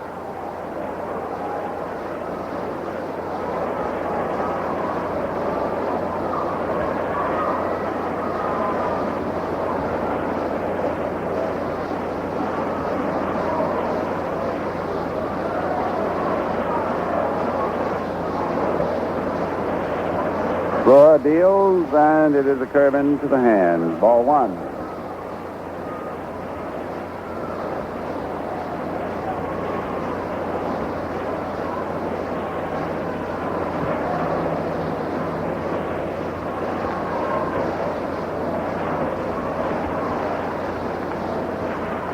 Ground ball hit to Green. The second baseman slips to the shortstop Mahoney on to first for the double play. So the Red Sox get out of it. That was 4-6 to 3. And the Yankees got a run. On a hit, there was an error. The run was earned. So at the end of 6 out here at the big ballpark, 3 runs, 4 hits, and 2 errors for New York. 2 runs, 9 hits, and 1 error for Boston. If you want to hear real music to your ears, visit your nearest Atlantic dealer and fill up with Atlantic Imperial. You'll like the difference. The sound of knock-free power that saves you money. The full, smooth sound of a gasoline perfectly balanced to provide your car with today's best combination of power and economy. Yes, new Atlantic Imperial gives you knock-free performance when you press down hard on the accelerator for passing, and even more important in high-compression engines, when you press down just partway to maintain cruising speed. That means maximum economy. So visit your Atlantic dealer today. Try new Atlantic Imperial gasoline. And listen, you'll like the difference. The sound of knock-free power that saves you money.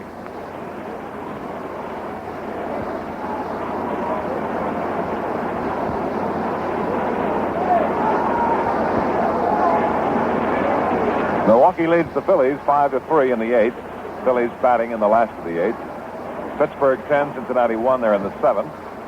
Chicago 4, St. Louis nothing, they're in the 5th. In the American League, Washington 1, Baltimore nothing, they're in the 8th. Cleveland got a run in the top of the first inning to lead Kansas City, with Kansas City batting in the bottom of the first. And Detroit leads Chicago 3-2 as the White Sox try to nail down the 1959 pennant.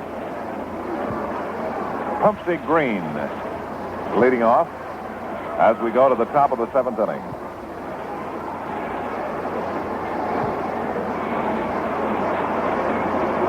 Big Don Larsen on the mound, and the first pitch comes in high, ball 1.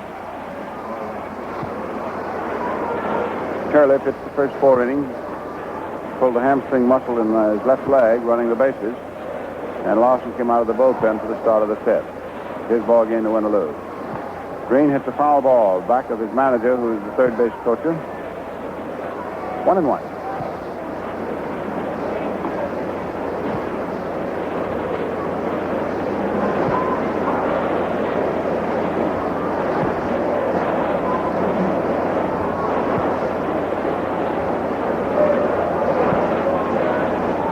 Ball and a strike.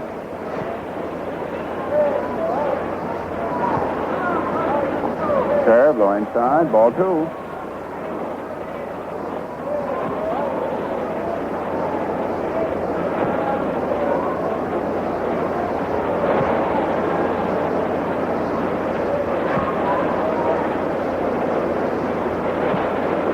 Fastball, high outside, 3-1.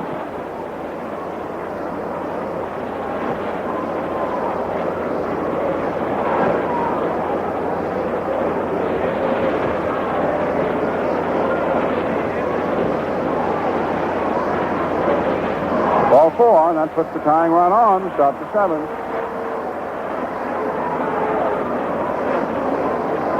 Larry Geiger, slender young center fielder. They got him from the Indians in that deal they made during the war. He came along with Wirtz and Pearsall, went to Cleveland.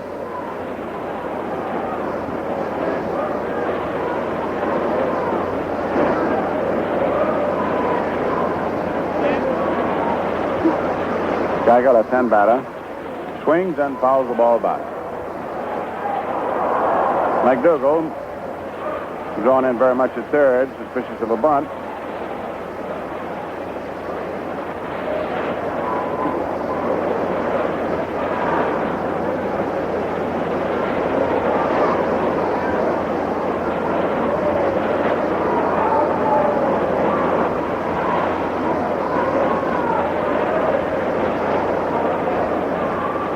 Larsen in position, delivers. Geiger takes a strike.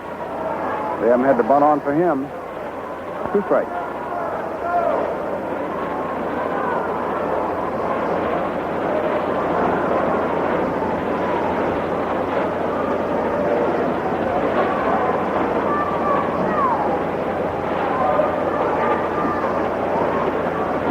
Ball outside, 1-2.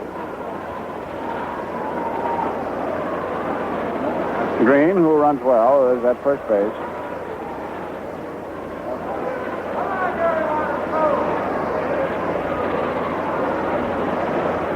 Geiger, left-hand hitter, waiting. Larsen always pitches deliberately. He's set. Deals 1-2, and Geiger takes strike 3 called. He slipped the outside corner above the knees on him. First strikeout. Now we have Pete Ronalds, who is 2 for 3 today. Hitting at .312. The Yankees leading in a squeaker, 3-2. Last meeting with the Red Sox. The Yankees have 2 games left down at Washington, and they're home for the final series with Baltimore Friday night, which will be ladies' night, Saturday afternoon, Children's Day, and Sunday. Pitch is outside, ball 1.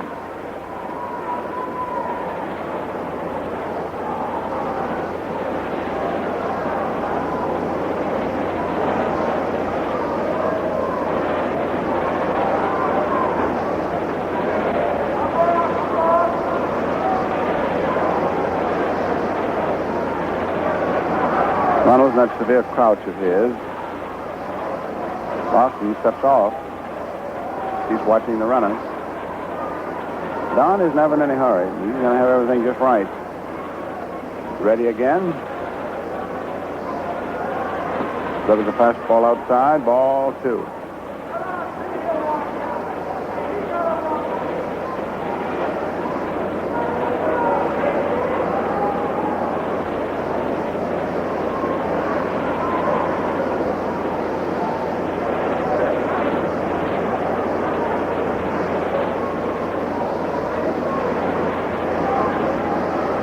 Nothing pitch.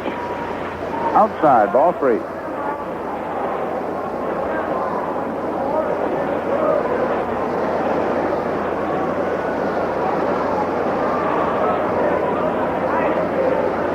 Three and on, 1 down.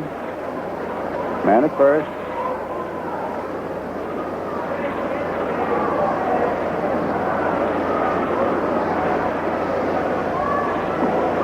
Ball 4, fastball that is wide. So, in walking Ronald, this pushes Green, who earlier was walked here in the 7th, down to 2nd.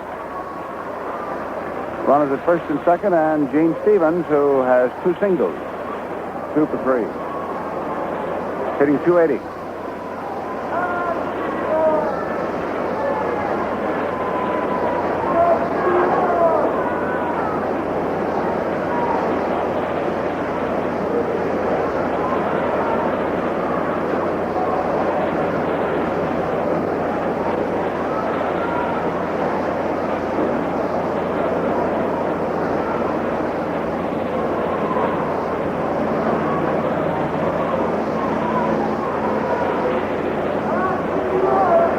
The pitch to Stevens, the left-hand hitter, is low inside across the shins. Ball 1. Stengel has a man getting hot down in his bullpen, of course.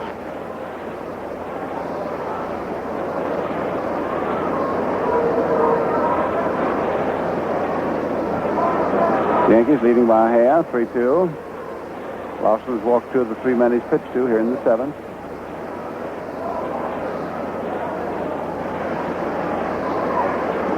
Curve, low inside, ball 2. 2-0.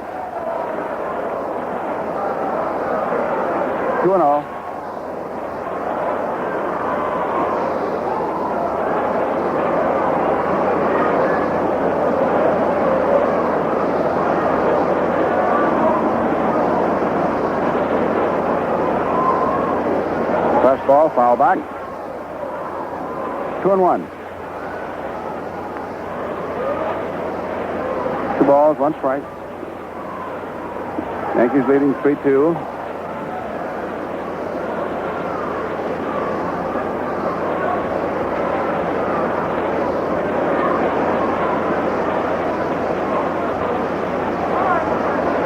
Big fella deals. Stevens fouls this one back. This one ripped through the, that is off and past the chest protector. John Flaherty, you can hear the sound of it.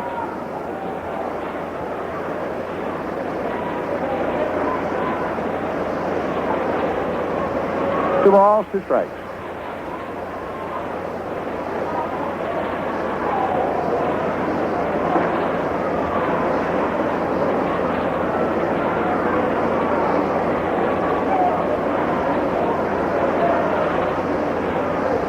Big fella deals, and Stevens hits a foul into the third deck behind home plate. Still 2-2. Don rubbing up a new agate.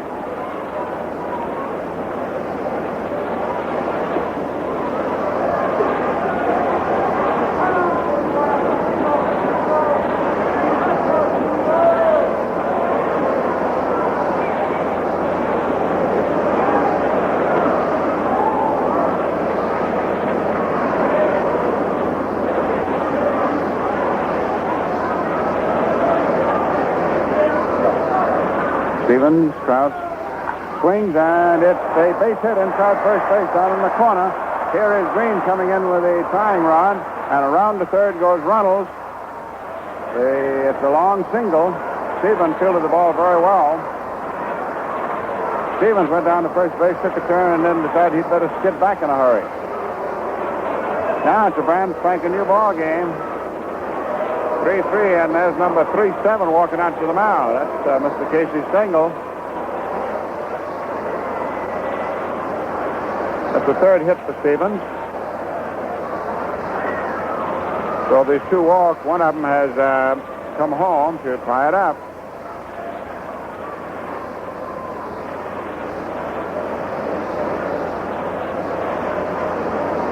Casey hasn't given a sign yet. He's looking out toward his bullpen.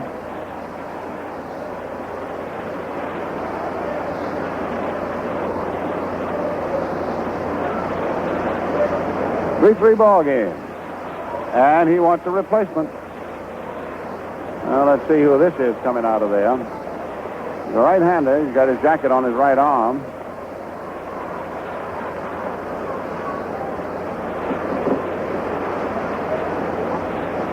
It is Duke Moss. Mr. Moss is the fireman. Larsen pitched 2 1/3 innings. If Moss can get the side out without any scoring, well, that gets Larsen off the hook. Otherwise, Don is responsible for the 2 men who are now on. Either or both score is be charged to him. As Moss gets ready, he'll have to pitch to Jensen, who's the big run batted in fella. Stevens at first is at 3 yesterday. Runnels is at 3rd. This is the top of the 7th. It is a 3-3 tie. Duke is getting to the mound, and Larsen is vacating it. Stengel remains out there to say something to Moss and to Berra. And let's say something to the effect that we'll pause for station identification.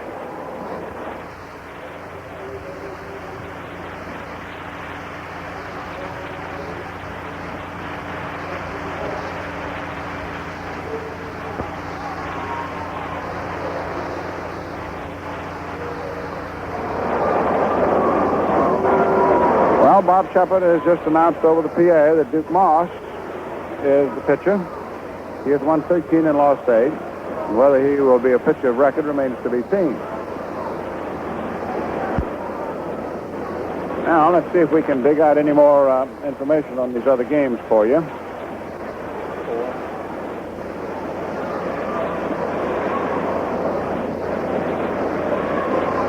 At the end of an inning, Cleveland at Kansas City, it is 1-0 in favor of Cleveland on a Minoso home run.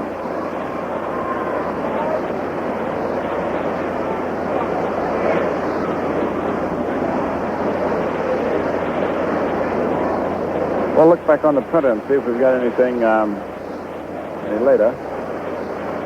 Detroit scored 2 more in the 5th inning at Chicago to lead 5-2. Well, the White Sox are having difficulty getting it mathematically ended. We should have an 8th inning score from Philadelphia in the National League. There it is. It's a tie. Philadelphia has caught Milwaukee. It is 5-5 going into the 9th inning.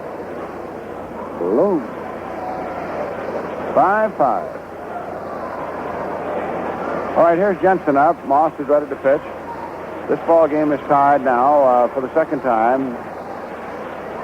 Currently it's 3-3. Reynolds is at third base. Stevens just got his third hit and tied it up as at first. Jensen 1 for 3. Takes low. Ball 1. Moss is 113 and lost 8. He's been both a reliever and a starter, but primarily a starter. Jensen batting .269.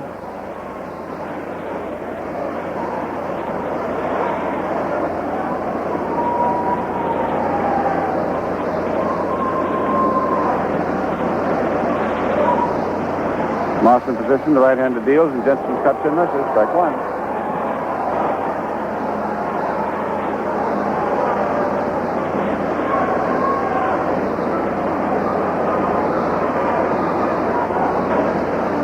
When Baltimore comes in for the finale series this weekend, it'll be ladies' night Friday.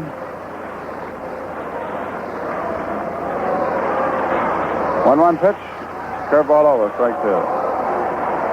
And for Saturday afternoon, children 16 and under, accompanied by an adult, will be admitted free. Also on Saturday, there'll be field events to entertain the youngsters.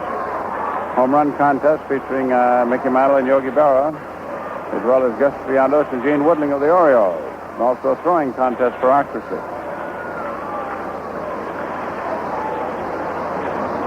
1 ball, 2 strikes. Jensen is up.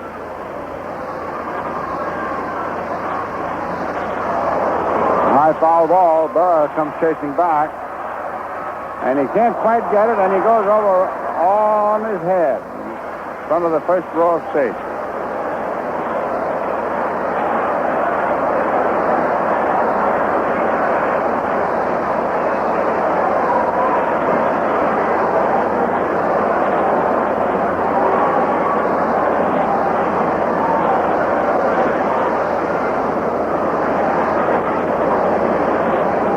One ball, 2 strikes. And for the last day of the season, a week from today, be on the alert for news of a big surprise planned for you fans by the Yankee management in appreciation of your loyalty and support of the team this year. All right, Jensen up, 3-3 ball game, runners at first and third. 1 out.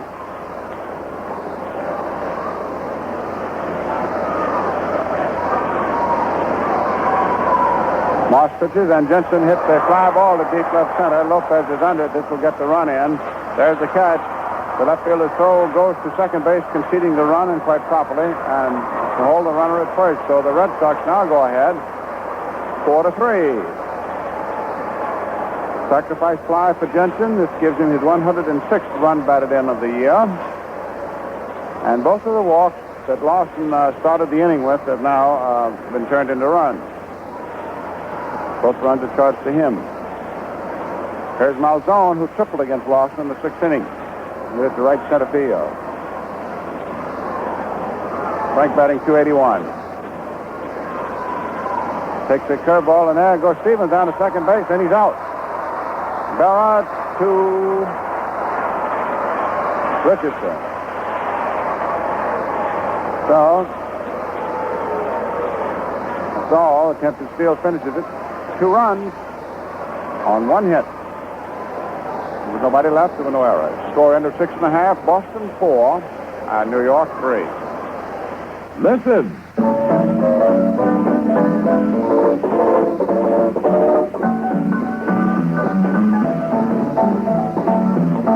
Yes, listen. You'll like the difference. When you step down on the accelerator, you want full, knock-free power, not this. And when you press down partway to maintain cruising speed, you want smooth performance, not this. Here's what you get with new Atlantic Imperial gasoline. Smooth performance without knock for regular highway driving. That means maximum economy. Listen. You'll like the difference. The sound of knock-free power that saves you money. So try Try new Atlantic Imperial, the gasoline that keeps your car on the go. Joe McDougal to lead it off with the Yankees as we go to the bottom of the seventh. The Yankee fans up for that seventh inning stretch. Now leisurely getting back into their seats to watch the windup of this one. The Red Sox leading 4-3.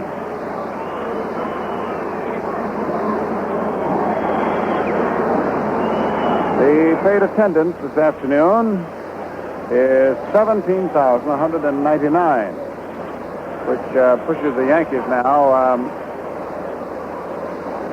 1,500,000 and a little better than 18,000.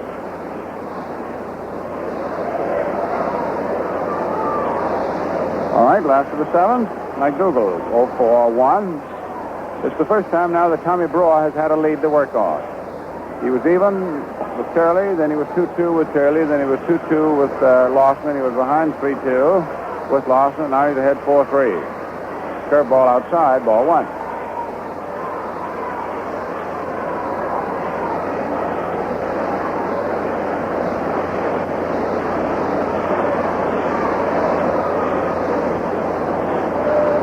Pitch swung on. There's a high fly ball out into short right center. Second baseman Green is out under it. He's got it. Now let's see what move Casey makes.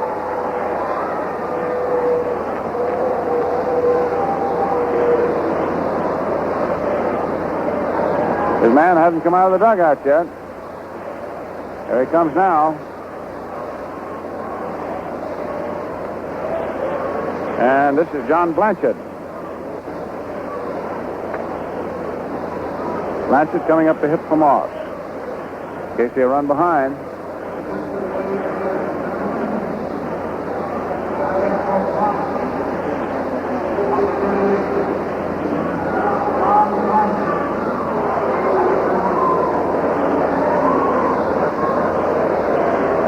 So the Yankees will call on a fourth man, eighth inning. Blanchard hitting 167. He's had little opportunity this year. And no opportunity to play with any regularity. All right, 4-3 Boston. Blanchard, a left-hand hitter. Right-hander Brewer pitches, and it's a fastball high inside, and Blanchard drops.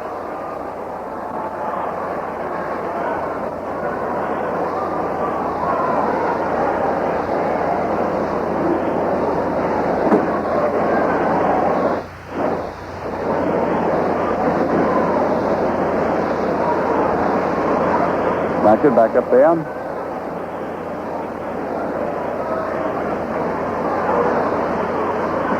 Curveball. The bulletin on the board is about Duran. The bulletin says Duran broke right wrist when he tripped yesterday. That's his pitching wrist, too. Curveball is inside, ball two.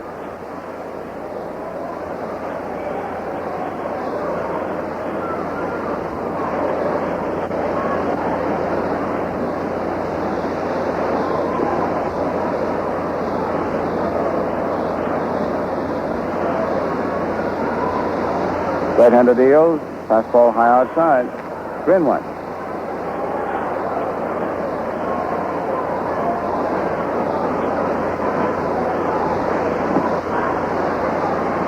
Three balls, one strike.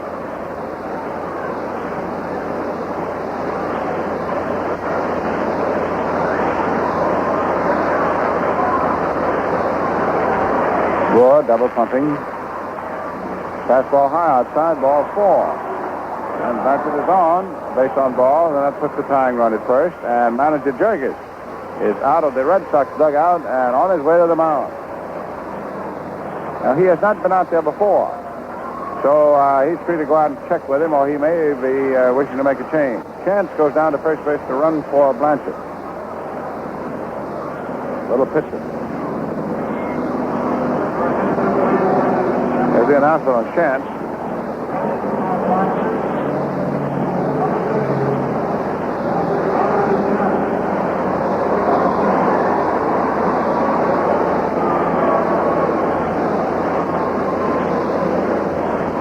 Jurgis is not changing pitches. He just went out there to talk to his pitcher, Brewer, and his catcher, White. Here is Bobby Richardson, who's the hottest Yankee with that bat now the last month. He's 1 for 3 today. This is 14 straight games. Earlier this year, he had fifth in 13 straight. He's batting .295.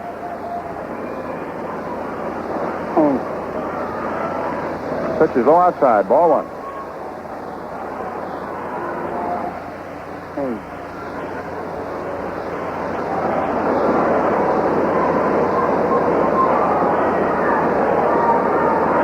At the end of 8 innings, it is Washington 5, Baltimore nothing. End of 8, Milwaukee 5, Philadelphia 5. Brewer deals, and Richardson bunts at it, doesn't get it. There's a throw down to first, and Chance just says get back. Boy, he almost was step off too much. All right, 4-3 Boston.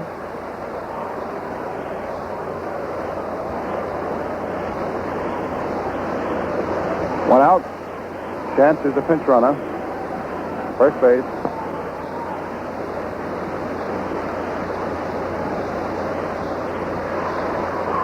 Bobby hits the ball into right center field. It's a base hit, and it is going through for extra bases. Chance is going to score the tying run. Richardson is on his way for third base. There is a relay. Bobby slides, and he is safe with a triple.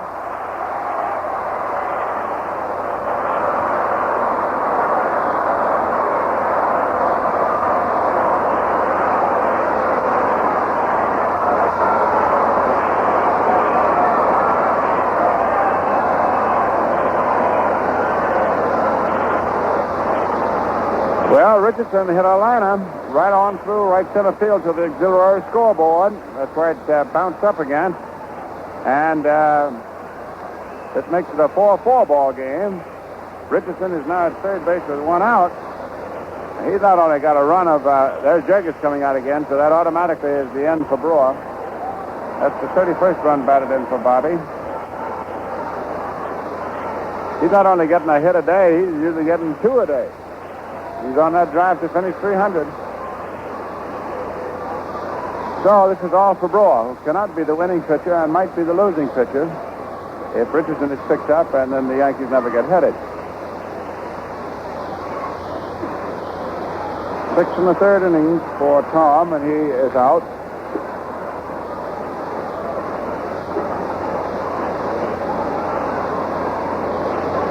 Jurgens is motioning for a left-hander out of his bullpen.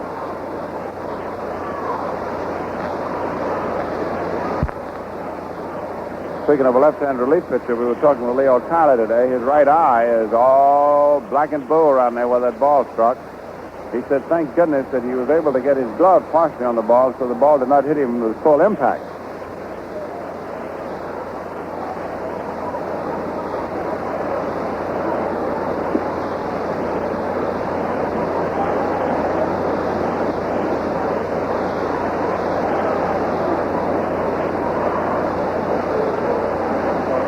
Richardson has become a tremendous ball player this year once he's given his chance.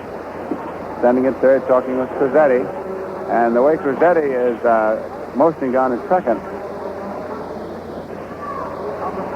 I think Frank was saying something about how Bobby could gain a step as he made his turn there. Well, Frank Ballman, who was the starting and winning pitcher Friday night, coming on. His 26th ball game, he's 6-4. B-A-U-M-A-N-N, Frank Baumann. Left-handed. He one got hit on the ankle, you recall. And Baumann will be pitching to Kubek, then Mantle. A hand for Brewer as he walks away.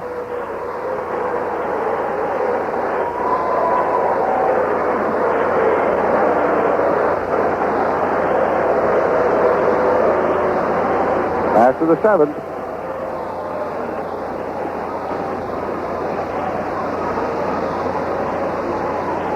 Cubs are really scrambling for it.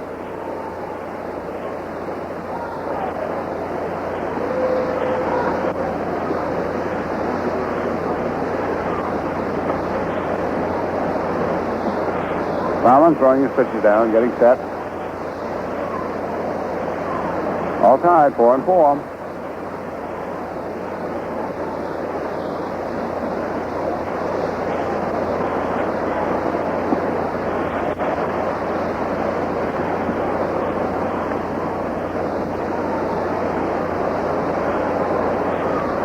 Stengel is bringing a man in. Looks like Elston Howard coming over the fence. Milwaukee, after blowing a 4-0 lead, and then going ahead 5-3, and losing that, is now and then got tied 5-5. Has just come up with 3 runs in the 9th inning. So it is Milwaukee 8, Philadelphia 5. Elston Howard is being brought in across right field from the bullpen. He may hit for Kubek.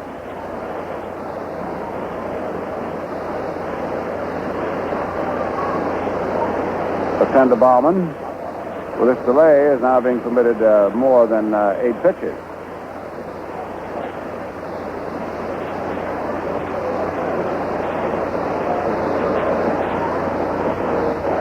That's what it's going to be. Howard hitting for Kubek.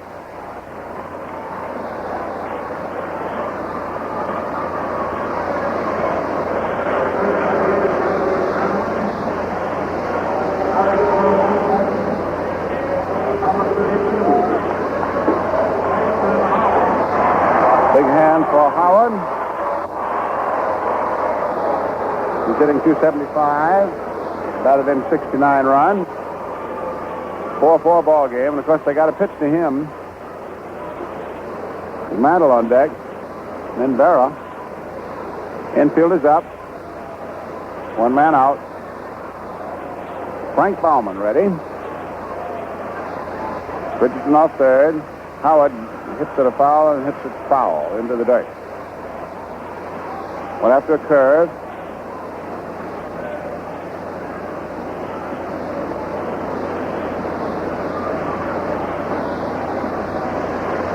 Infield up tight. Outfield around toward left and back deep. Bauman pitches, and Howard hits a long drive down the left field corner. It is a home run.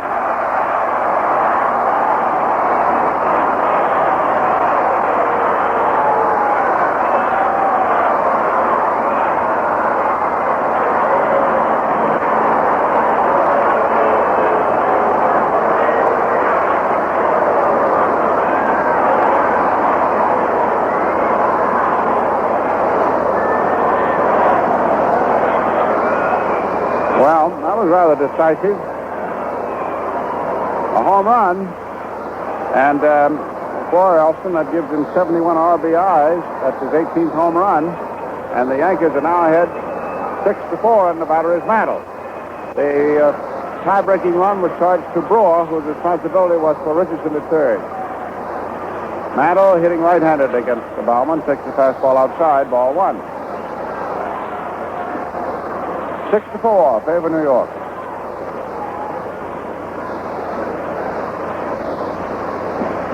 Strike. Fastball above the knees. Howard got the ball, I'd say 5 feet fair, down the left field corner, in a couple of rows of seats. Mantle takes a good curve for call strike 2.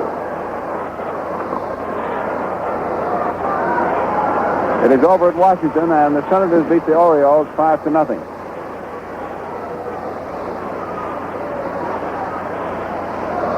Curve, call strike 3.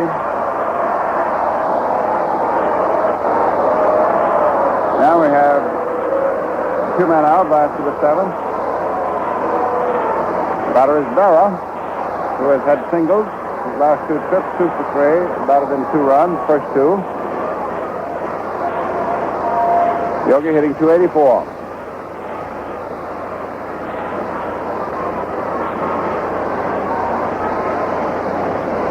It is over at Philadelphia. Milwaukee wins a very important ball game, 8-5, but they sure did have to work for it.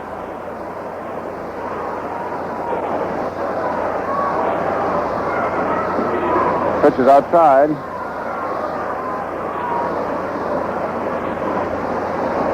Ball 1.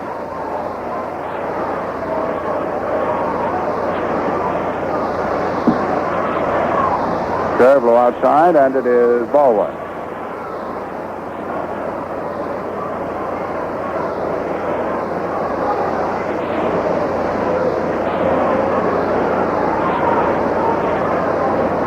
The Braves have been moving Right now, with Milwaukee having won, you've got a three-way exact tie for first place. Exact. Wouldn't that be 7-5 finish in a three-way tie? Curve over for a strike, 2-1. However, later this afternoon on the coast, with both Los Angeles and San Francisco knowing that Milwaukee has won, that it is a three-way tie, those two ball clubs play for it. One of them has got to get hurt. The other's got to go in first place. Barrow fouls it off. 2-2.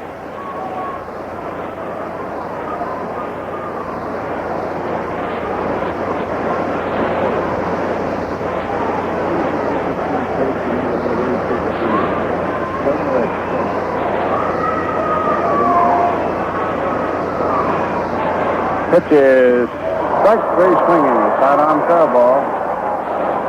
Strikes him out, but before Bauman got the two strikeouts, the Yankees picked up 3 runs, a walk, a triple by Richardson, a pinch hit home run by Howard. End of 7, it is 6-6-2 for New York and 4-10-1 for Boston. Jim Coates is coming on to try to hold on to the 2-run lead that the Yankees picked up in the 7th inning, thanks to the 2-run homer by Elston Howard.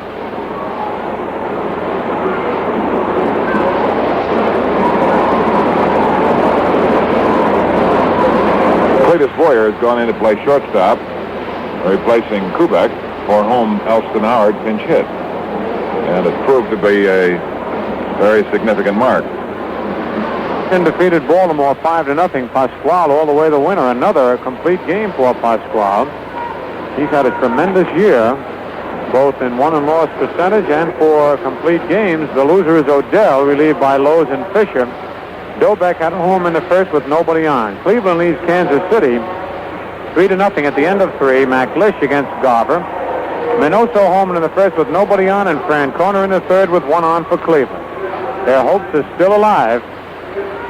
The Tigers are leading the White Sox 5-4 at the end of 6. Mossy for Detroit. Pierce started. Donovan in the 5th. Lown in the 7th. Keane home in the 3rd with nobody on. Kaline in the 5th with 1 on for Detroit. And Lawler in the 5th with nobody on for the White Sox.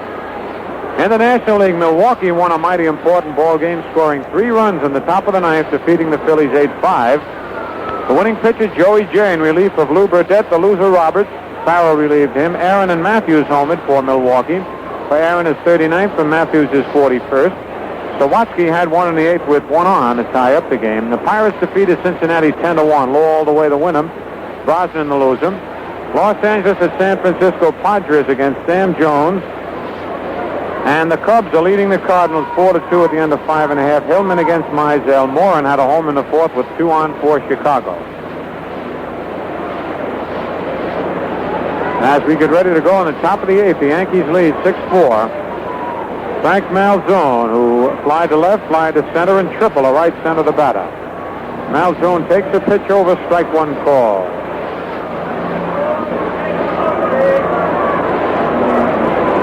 Coates is making his 35th appearance of the year. He's won 6 and lost 1. Malzone batting .281. Pitch is fouled. Back in the mezzanine, out of play.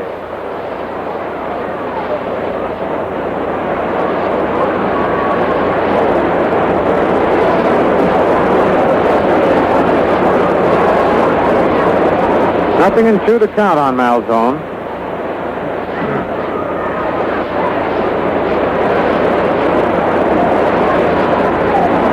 Fastball pop foul in the upper deck, out of play.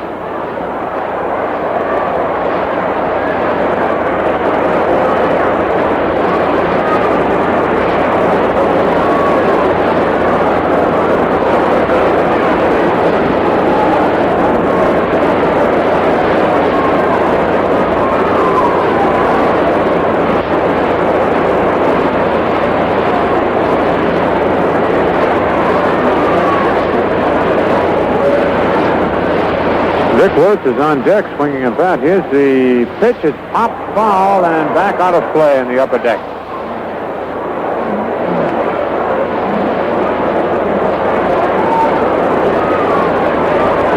0-2 the count on Frank Malzone.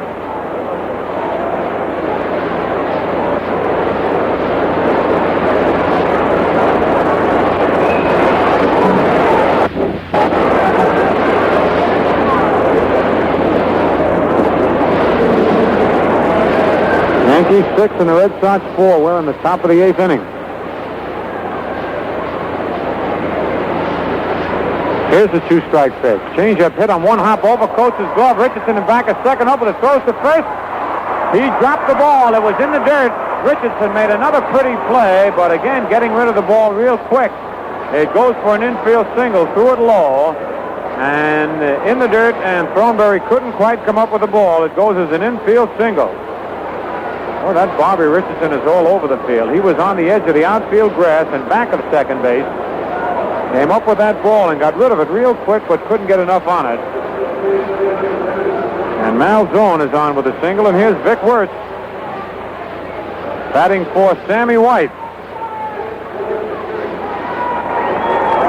Wirtz is batting .266, has 11 doubles, 7 homers, and 49 runs batted in.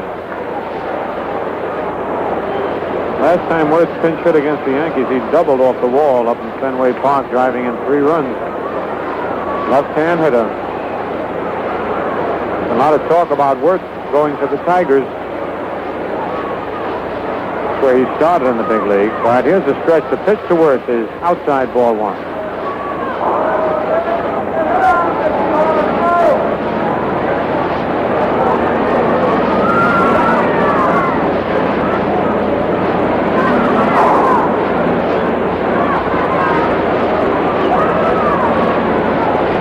Set.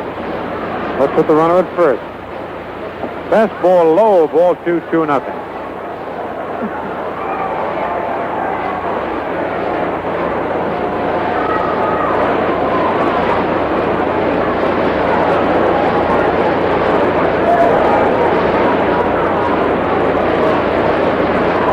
Jim Mahoney on deck.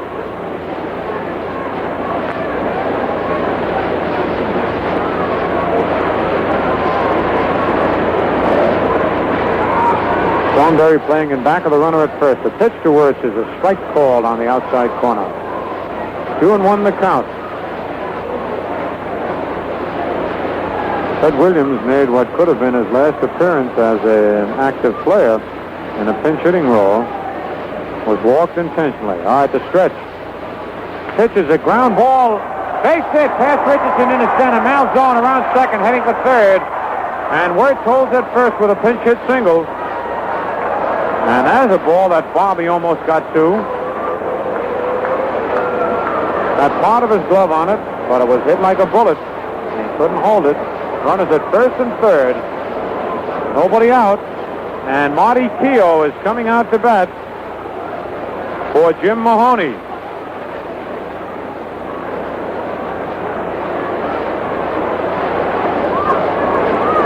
Marty Keogh, left-hand hitting outfielder. Batting .237 with 12 doubles, 5 triples, 7 homers, and 26 runs batted in.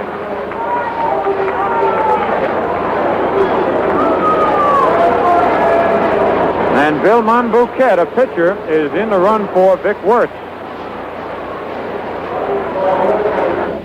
So the pinch hitters and pinch runners are coming thick and fast, as are the relief pitchers in the ball game. Runners at first and third, nobody out. The infield back. The stretch and the pitch to Keogh is pop foul back in the upper deck, strike 1. The Yankees 6, the Red Sox 4. This lead has changed 1, 2, 3, 4 times. The lead has changed. First the Yankees. Red Sox tied it. The Yankees again. The Red Sox went ahead, then the Yankees went ahead. Another foul back in the upper deck, out of play. Strike 2, 0-2 the count. Malzone at third, Monbouquet at first.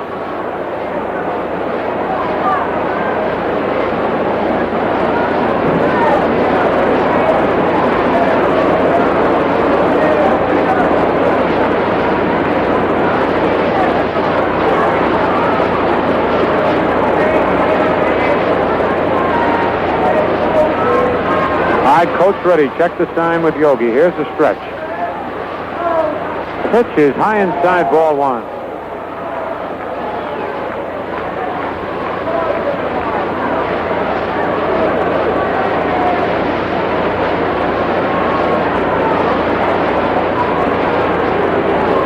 Nobody out here in the top of the 8th inning. Both runners leading away.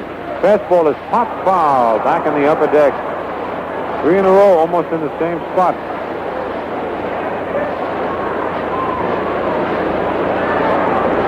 Coates goes to the rosin bag.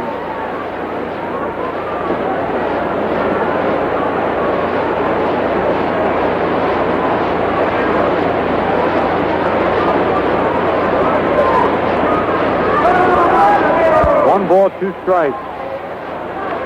Here's the stretch position by Coates. Pitch is pop foul. Off the top of the upper deck, going down below this time. Hill getting underneath those fastballs thrown by Coates.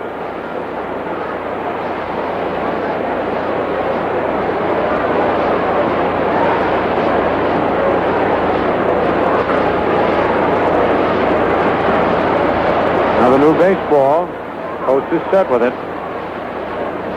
A look at the runners. The pitch is high, ball 2, 2-2. And let's pause right now for station identification. Quality modern radio, WOKO, Albany, New York. Stay tuned for Troy Buick's Baseball Roundup immediately following today's game, brought to you by Valentine Beer and Ale and the Atlantic Refining Company. 2 balls, 2 strikes, 2 men on, nobody out. Coates ready. His pitch is pop foul and back out of play again. A lot of foul balls hit today, and as we told you earlier, it's tough to pick up that ball from the pitcher.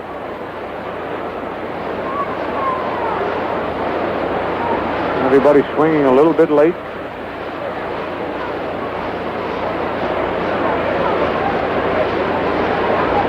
Coach changes baseballs.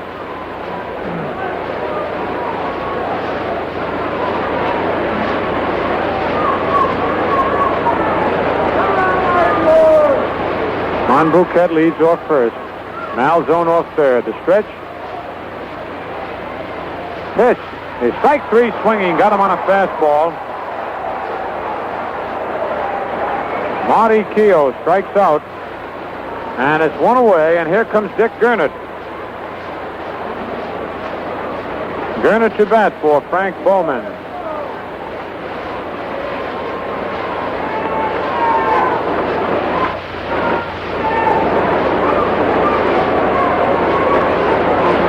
Dick batting .259, has 14 doubles, 1 triple, 11 homers, and 41 runs batted in.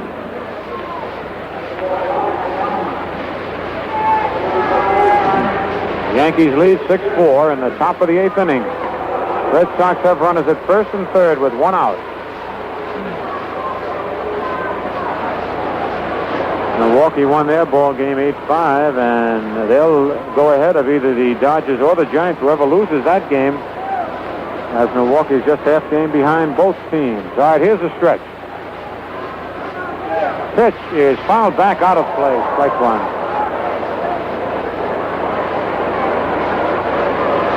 It's a rough day to step out of that bench cold and go up and pinch hit.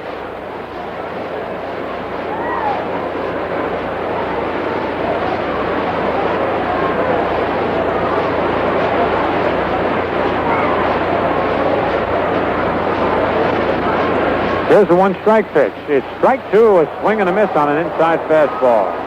On deck, Pumpsie Green.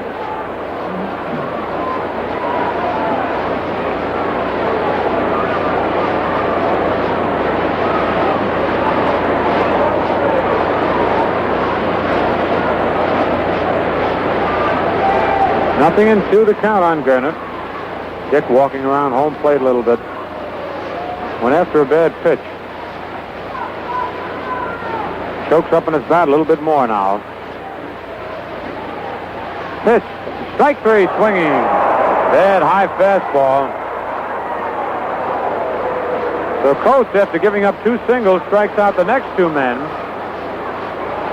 And with 2 out, and 2 on. Here's Pumpsie Green, who bounced to second, struck out, bounced to second again, and then walked and scored a run. Green batting .235.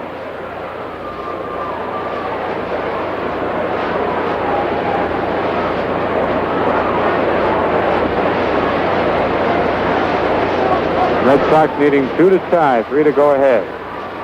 Runners lead off first and third. Pitch to Green is a little bit high, ball 1. On deck, Gary Geiger.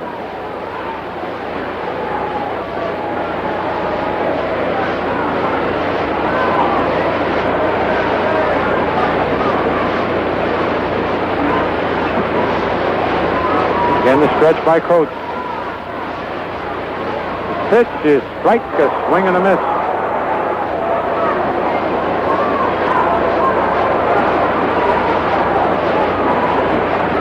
One and one the count.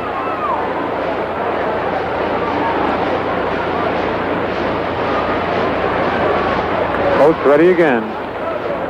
Fastball is a check swing and a tie ball, 2-2-1.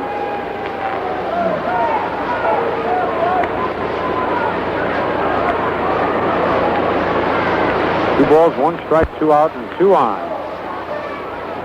Yankees 6, Red Sox 4.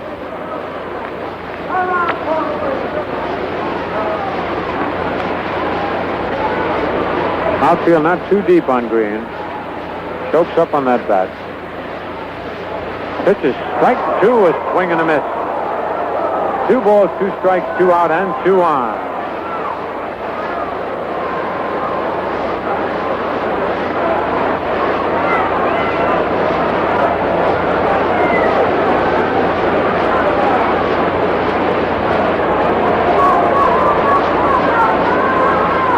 Jim Coates ready with the sign on the mound. The stretch, the pitch, a line drive to straightaway center field. Mantle moving back and makes the catch, and Mickey almost lost that ball in the sun. He got there, staggered a little bit, and then caught the ball and turned his head at the last second. Green hit the ball well, but right at Mickey in center. So the Red Sox threat goes by the boards, and for Boston in the top of the 8th, no runs, 2 hits. No Yankee errors, 2 men left. The score at the end of 7.5 innings of play. The Yankees 6 and the Red Sox 4. Listen.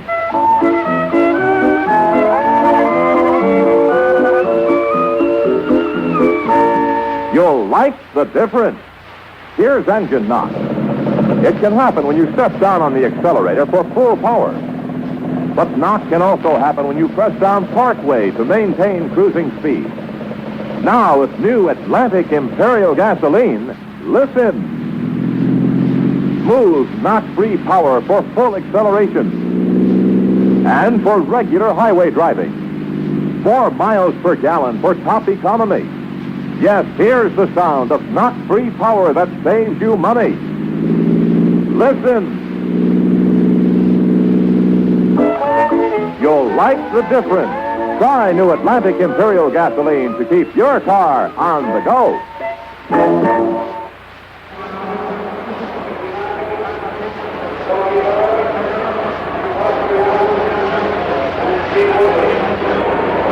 Out on the mound for the Boston Red Sox,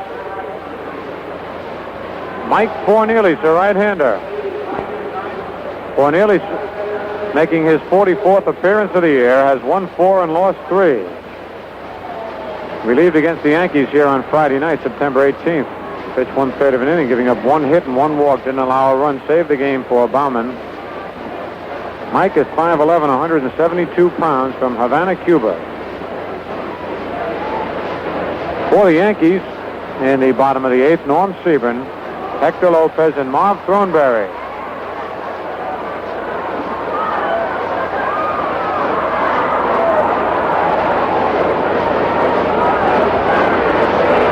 Pete Daly is catching for the Red Sox. One of the cameramen on the CBS Game of the Week dropped one of his cases that carry some equipment, and it rolled right down the screen, which is in back of home plate, right to the very end. They were very lucky that it did land on the screen and didn't go down. That could have injured somebody, and it rolled right to the very end of the screen. It's still up there. Now, they'll have to wait till the game is over before they can get that. Have to get it from down on the playing field. First time I ever saw that happen. Yes, every once in a while you think you see somebody falling out of that upper deck the way they go for those foul balls.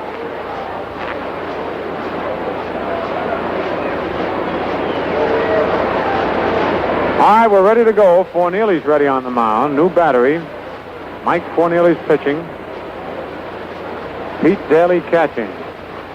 First pitch to Sebring is a curve that's a little bit high, ball one.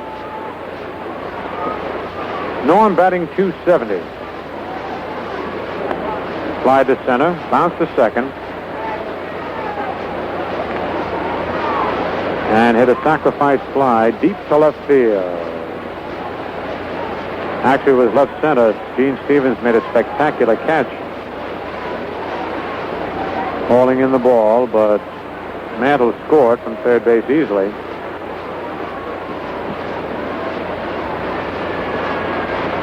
Fastball is lined to left field, a base hit. Stevens to his right, backhands the ball. Sebring around first, starts for second, then comes back as Stevens makes a perfect throw to second base. It's a good thing that Sebring changed his mind, or he'd have been a dead duck. A line single for Norm Sebring. That's hit number 7 for the Yankees. The Red Sox have 12. Here's Hector Lopez, who bounced to third twice and reached on an error. Hector batting .280. Bobby Richardson's up to .297 now. Boy, he's battling that 300 mark. The pitch is taken over, strike one. Hector bluffed the bunt. At least squared around a bunt, then drew his bat back. One strike on Lopez. Yankees leading 6-4 in the bottom of the eighth.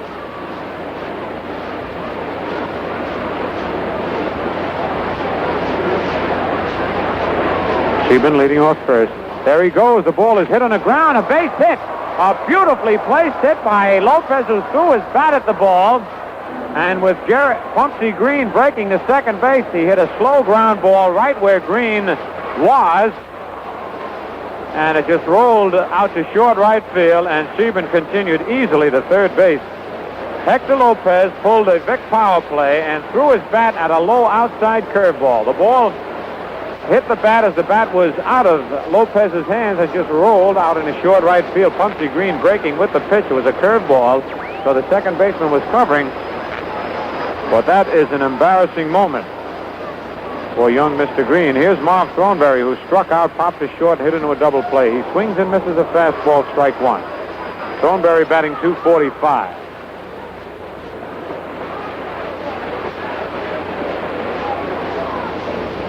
That's quite a play when you got that infield moving. A lot of things can happen. Runners at first and third. A ground ball hit slowly to second. Green goes to second for one. They got Lopez. Hector didn't slide. The run scored, and the Yankees lead 7-4. Trying to get this game over with a little early.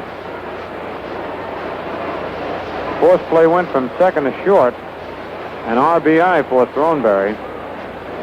For Marv, his 22nd RBI of the year. The Yankees are leading 7-4.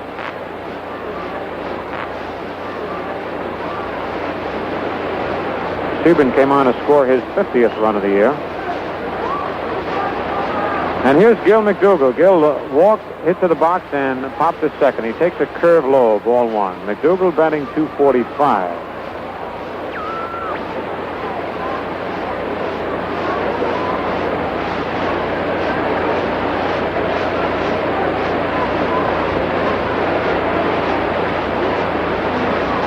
Stretch by Fornelli. The pitch is a curve over, strike one call, 1-1 the count.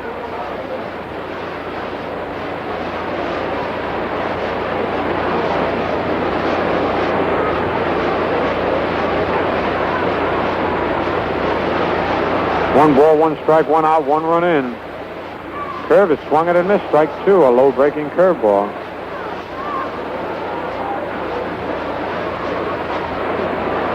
Getting near that time of the day, getting a little hungry.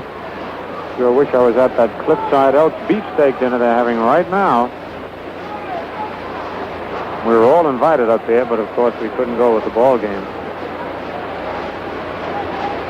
1 ball, 2 strikes. Corneli sets on the mound. Pitch, sidearm curve, ground ball is short. Runnels to Green for 1, back to first, double play. Remember, Pete Runnels broke in as a shortstop with the Washington Senators, and for the Yankees in the bottom of the 8th, 1 run, 2 hits, no Red Sox errors, nobody left to score at the end of 8 full innings. The Yankees have 7 runs on but 8 hits and 2 errors, while the Red Sox have 4 runs on 12 hits and 1 error. New Atlantic Imperial gasoline is just what the doctor ordered if you're having trouble with engine knock in your car. You see, New Atlantic Imperial has been specially formulated to help eliminate knock, whether it's knock from accelerating quickly or knock at part throttle when you step down slightly to maintain speed. This means top efficiency and top mileage. New Atlantic Imperial gives your car today's best combination of power and economy. Try a tankful. You'll like the difference. The sound of knock-free power that saves you money. Drive into your Atlantic dealers. Try now the New Atlantic Imperial gasoline with full-range octane for power and maximum economy, keeping your car on the go. On the scoreboard, Washington beat Baltimore 5-0. Cleveland leads Kansas City 3-0 going in the 6th inning. And in the 8th, it's Detroit 5, the White Sox 4. In the National League, Milwaukee beat Philadelphia 8-5. Pittsburgh 10, Cincinnati 1. Dodgers fail to score in the top of the 1st. Padres against Jones. And the Cardinals lead the Cubs 6-4 in the bottom of the 7th. Well, the Red Sox come to the plate in the top of the 9th, trailing 7-4. With the Yankees closing out their next to last homestand of the season. Following these 3, the Yankees go down to Washington and then return to play Baltimore next Friday night, Saturday and Sunday at the stadium, with special events planned on all of those days.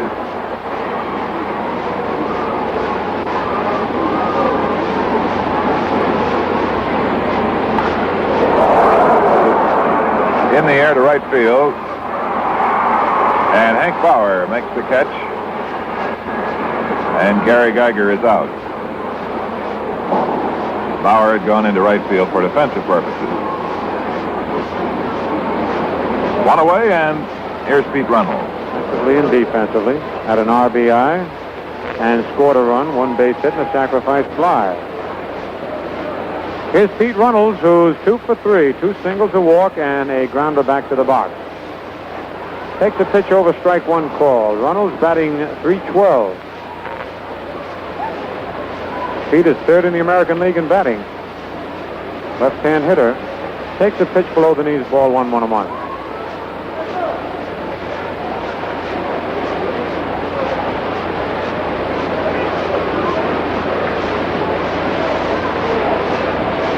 The 1-1 pitch is taken outside. Runnels ran up as though to bunt at the ball. Pitch was way outside. 2-1 the count.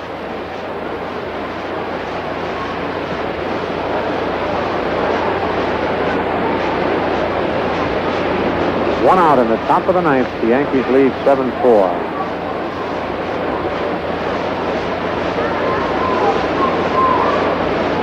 Pitch to Runnels is high outside. Ball 3. 3-1.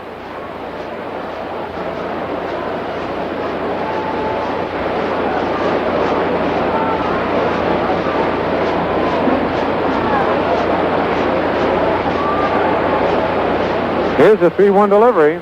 He swings and fouls it back on the screen for a full count, 3-2.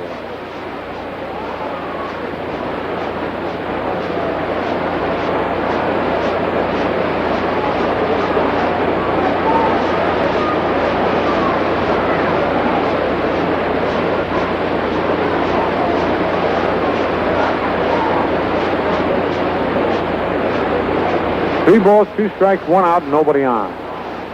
Pete Runnels facing Jim Coates.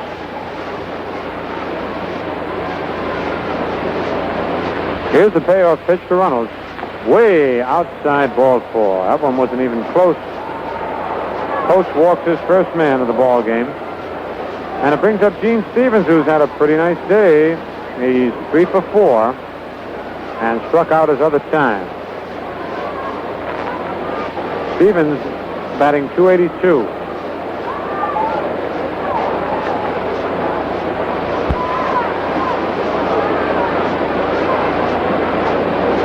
They're not bothering with Runnels at first. Here's the stretch. He's got a big lead. The pitch is outside, ball 1.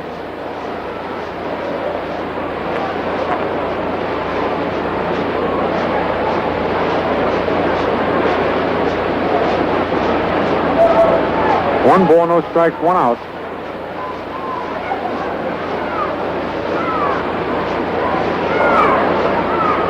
Coach stretches.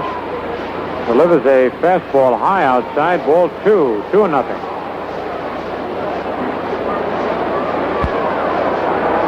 And here comes Casey Stengel out of the Yankee dugout to talk with Jim Coates.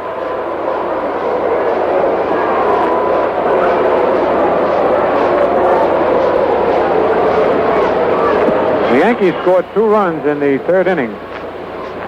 Came back with 1 in the 6th, 3 in the 7th, and 1 in the 8th, while the Red Sox came up with 2 in the 4th and 2 in the 7th. Bobby Richardson is 2 for 4 and is now batting .297. Everybody pulling for little Bobby to reach that 300 mark. All right, Casey comes back to the dugout. Coates remains in the ball game. 2 balls, no strikes on Gene Stevens. Runnels at first with 1 out in the top of the 9th. The Yankees leading 7-4. Pitch is high outside, ball 3.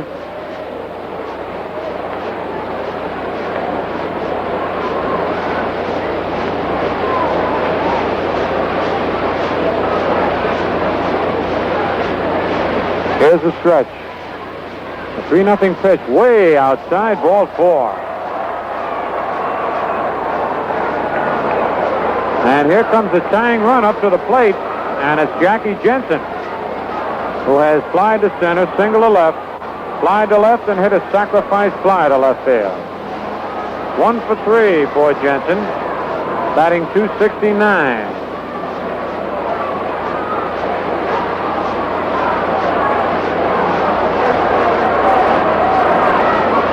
Stevens at first, Runnels at second, 1 out. Here's the stretch by Coates. Pitch to Jensen is high inside, ball 1.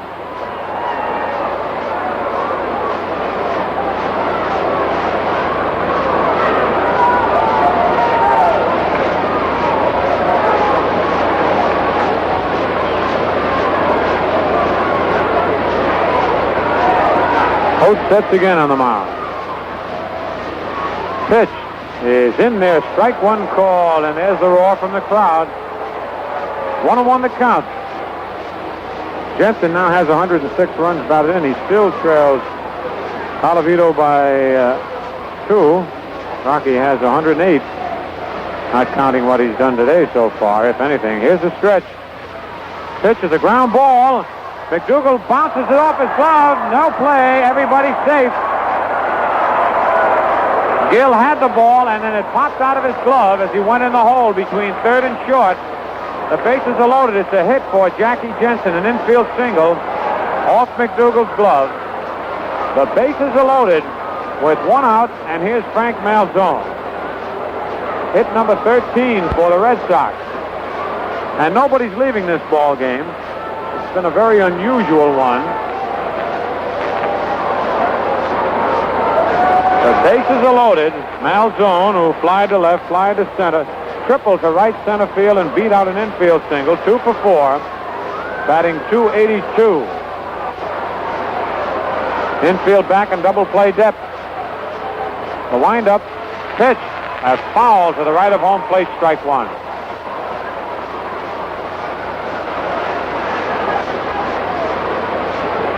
Youngster almost went out on the field trying to get that foul ball that rolled down in front of the lower box seat. 1 strike on Frank Malzone. Coates into the windup. The pitch low outside, ball 1-1.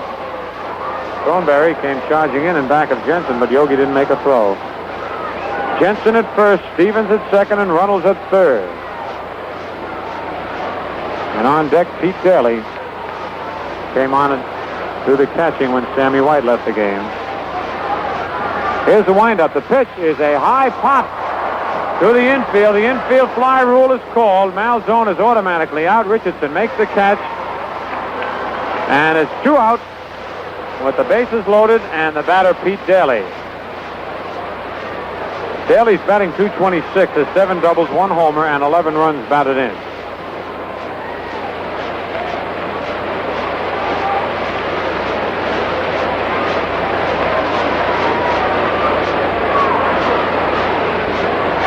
Duke Snyder has just hit a home run in the second inning with nobody on, and the Dodgers are leading 1-0 playing the top of the second inning.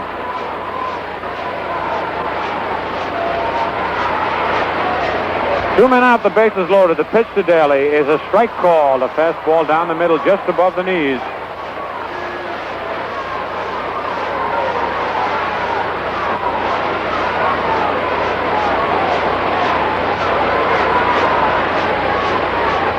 The one-strike pitch is a ground ball to short. Up with it, Boyer, the throw to first in time, and the ball game is over. The ball game is over. The Yankees win it 7-4, the final appearance for the Boston Red Sox this year. And the fellas yelling to each other, good luck, have a good winter. And while Pete Callison gets the totals ready. Well, that wraps up another Atlantic baseball broadcast. Our next game will be Tuesday night in Washington. All of it sent to you by the Atlantic Refining Company. New York Yankees, 7 runs on just 8 hits, 2 errors, and 12 men left on base. For the Boston Red Sox, 4 runs on 13 hits, 1 error,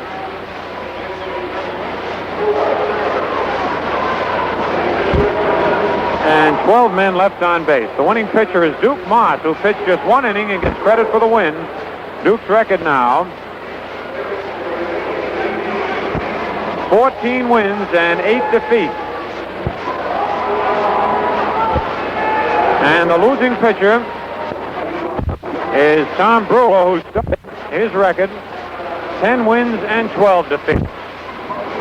Yes, that winds up another Atlantic baseball broadcast, and we hope you'll be tuned in for our next one. All of it brought to you by the Atlantic Refining Company and your neighborhood Atlantic dealer, the folks who keep your car on the go, and by P. Ballantyne and Sons, brewers of Ballantyne Beer and Ballantyne Ale. This is the Home of Champions Network.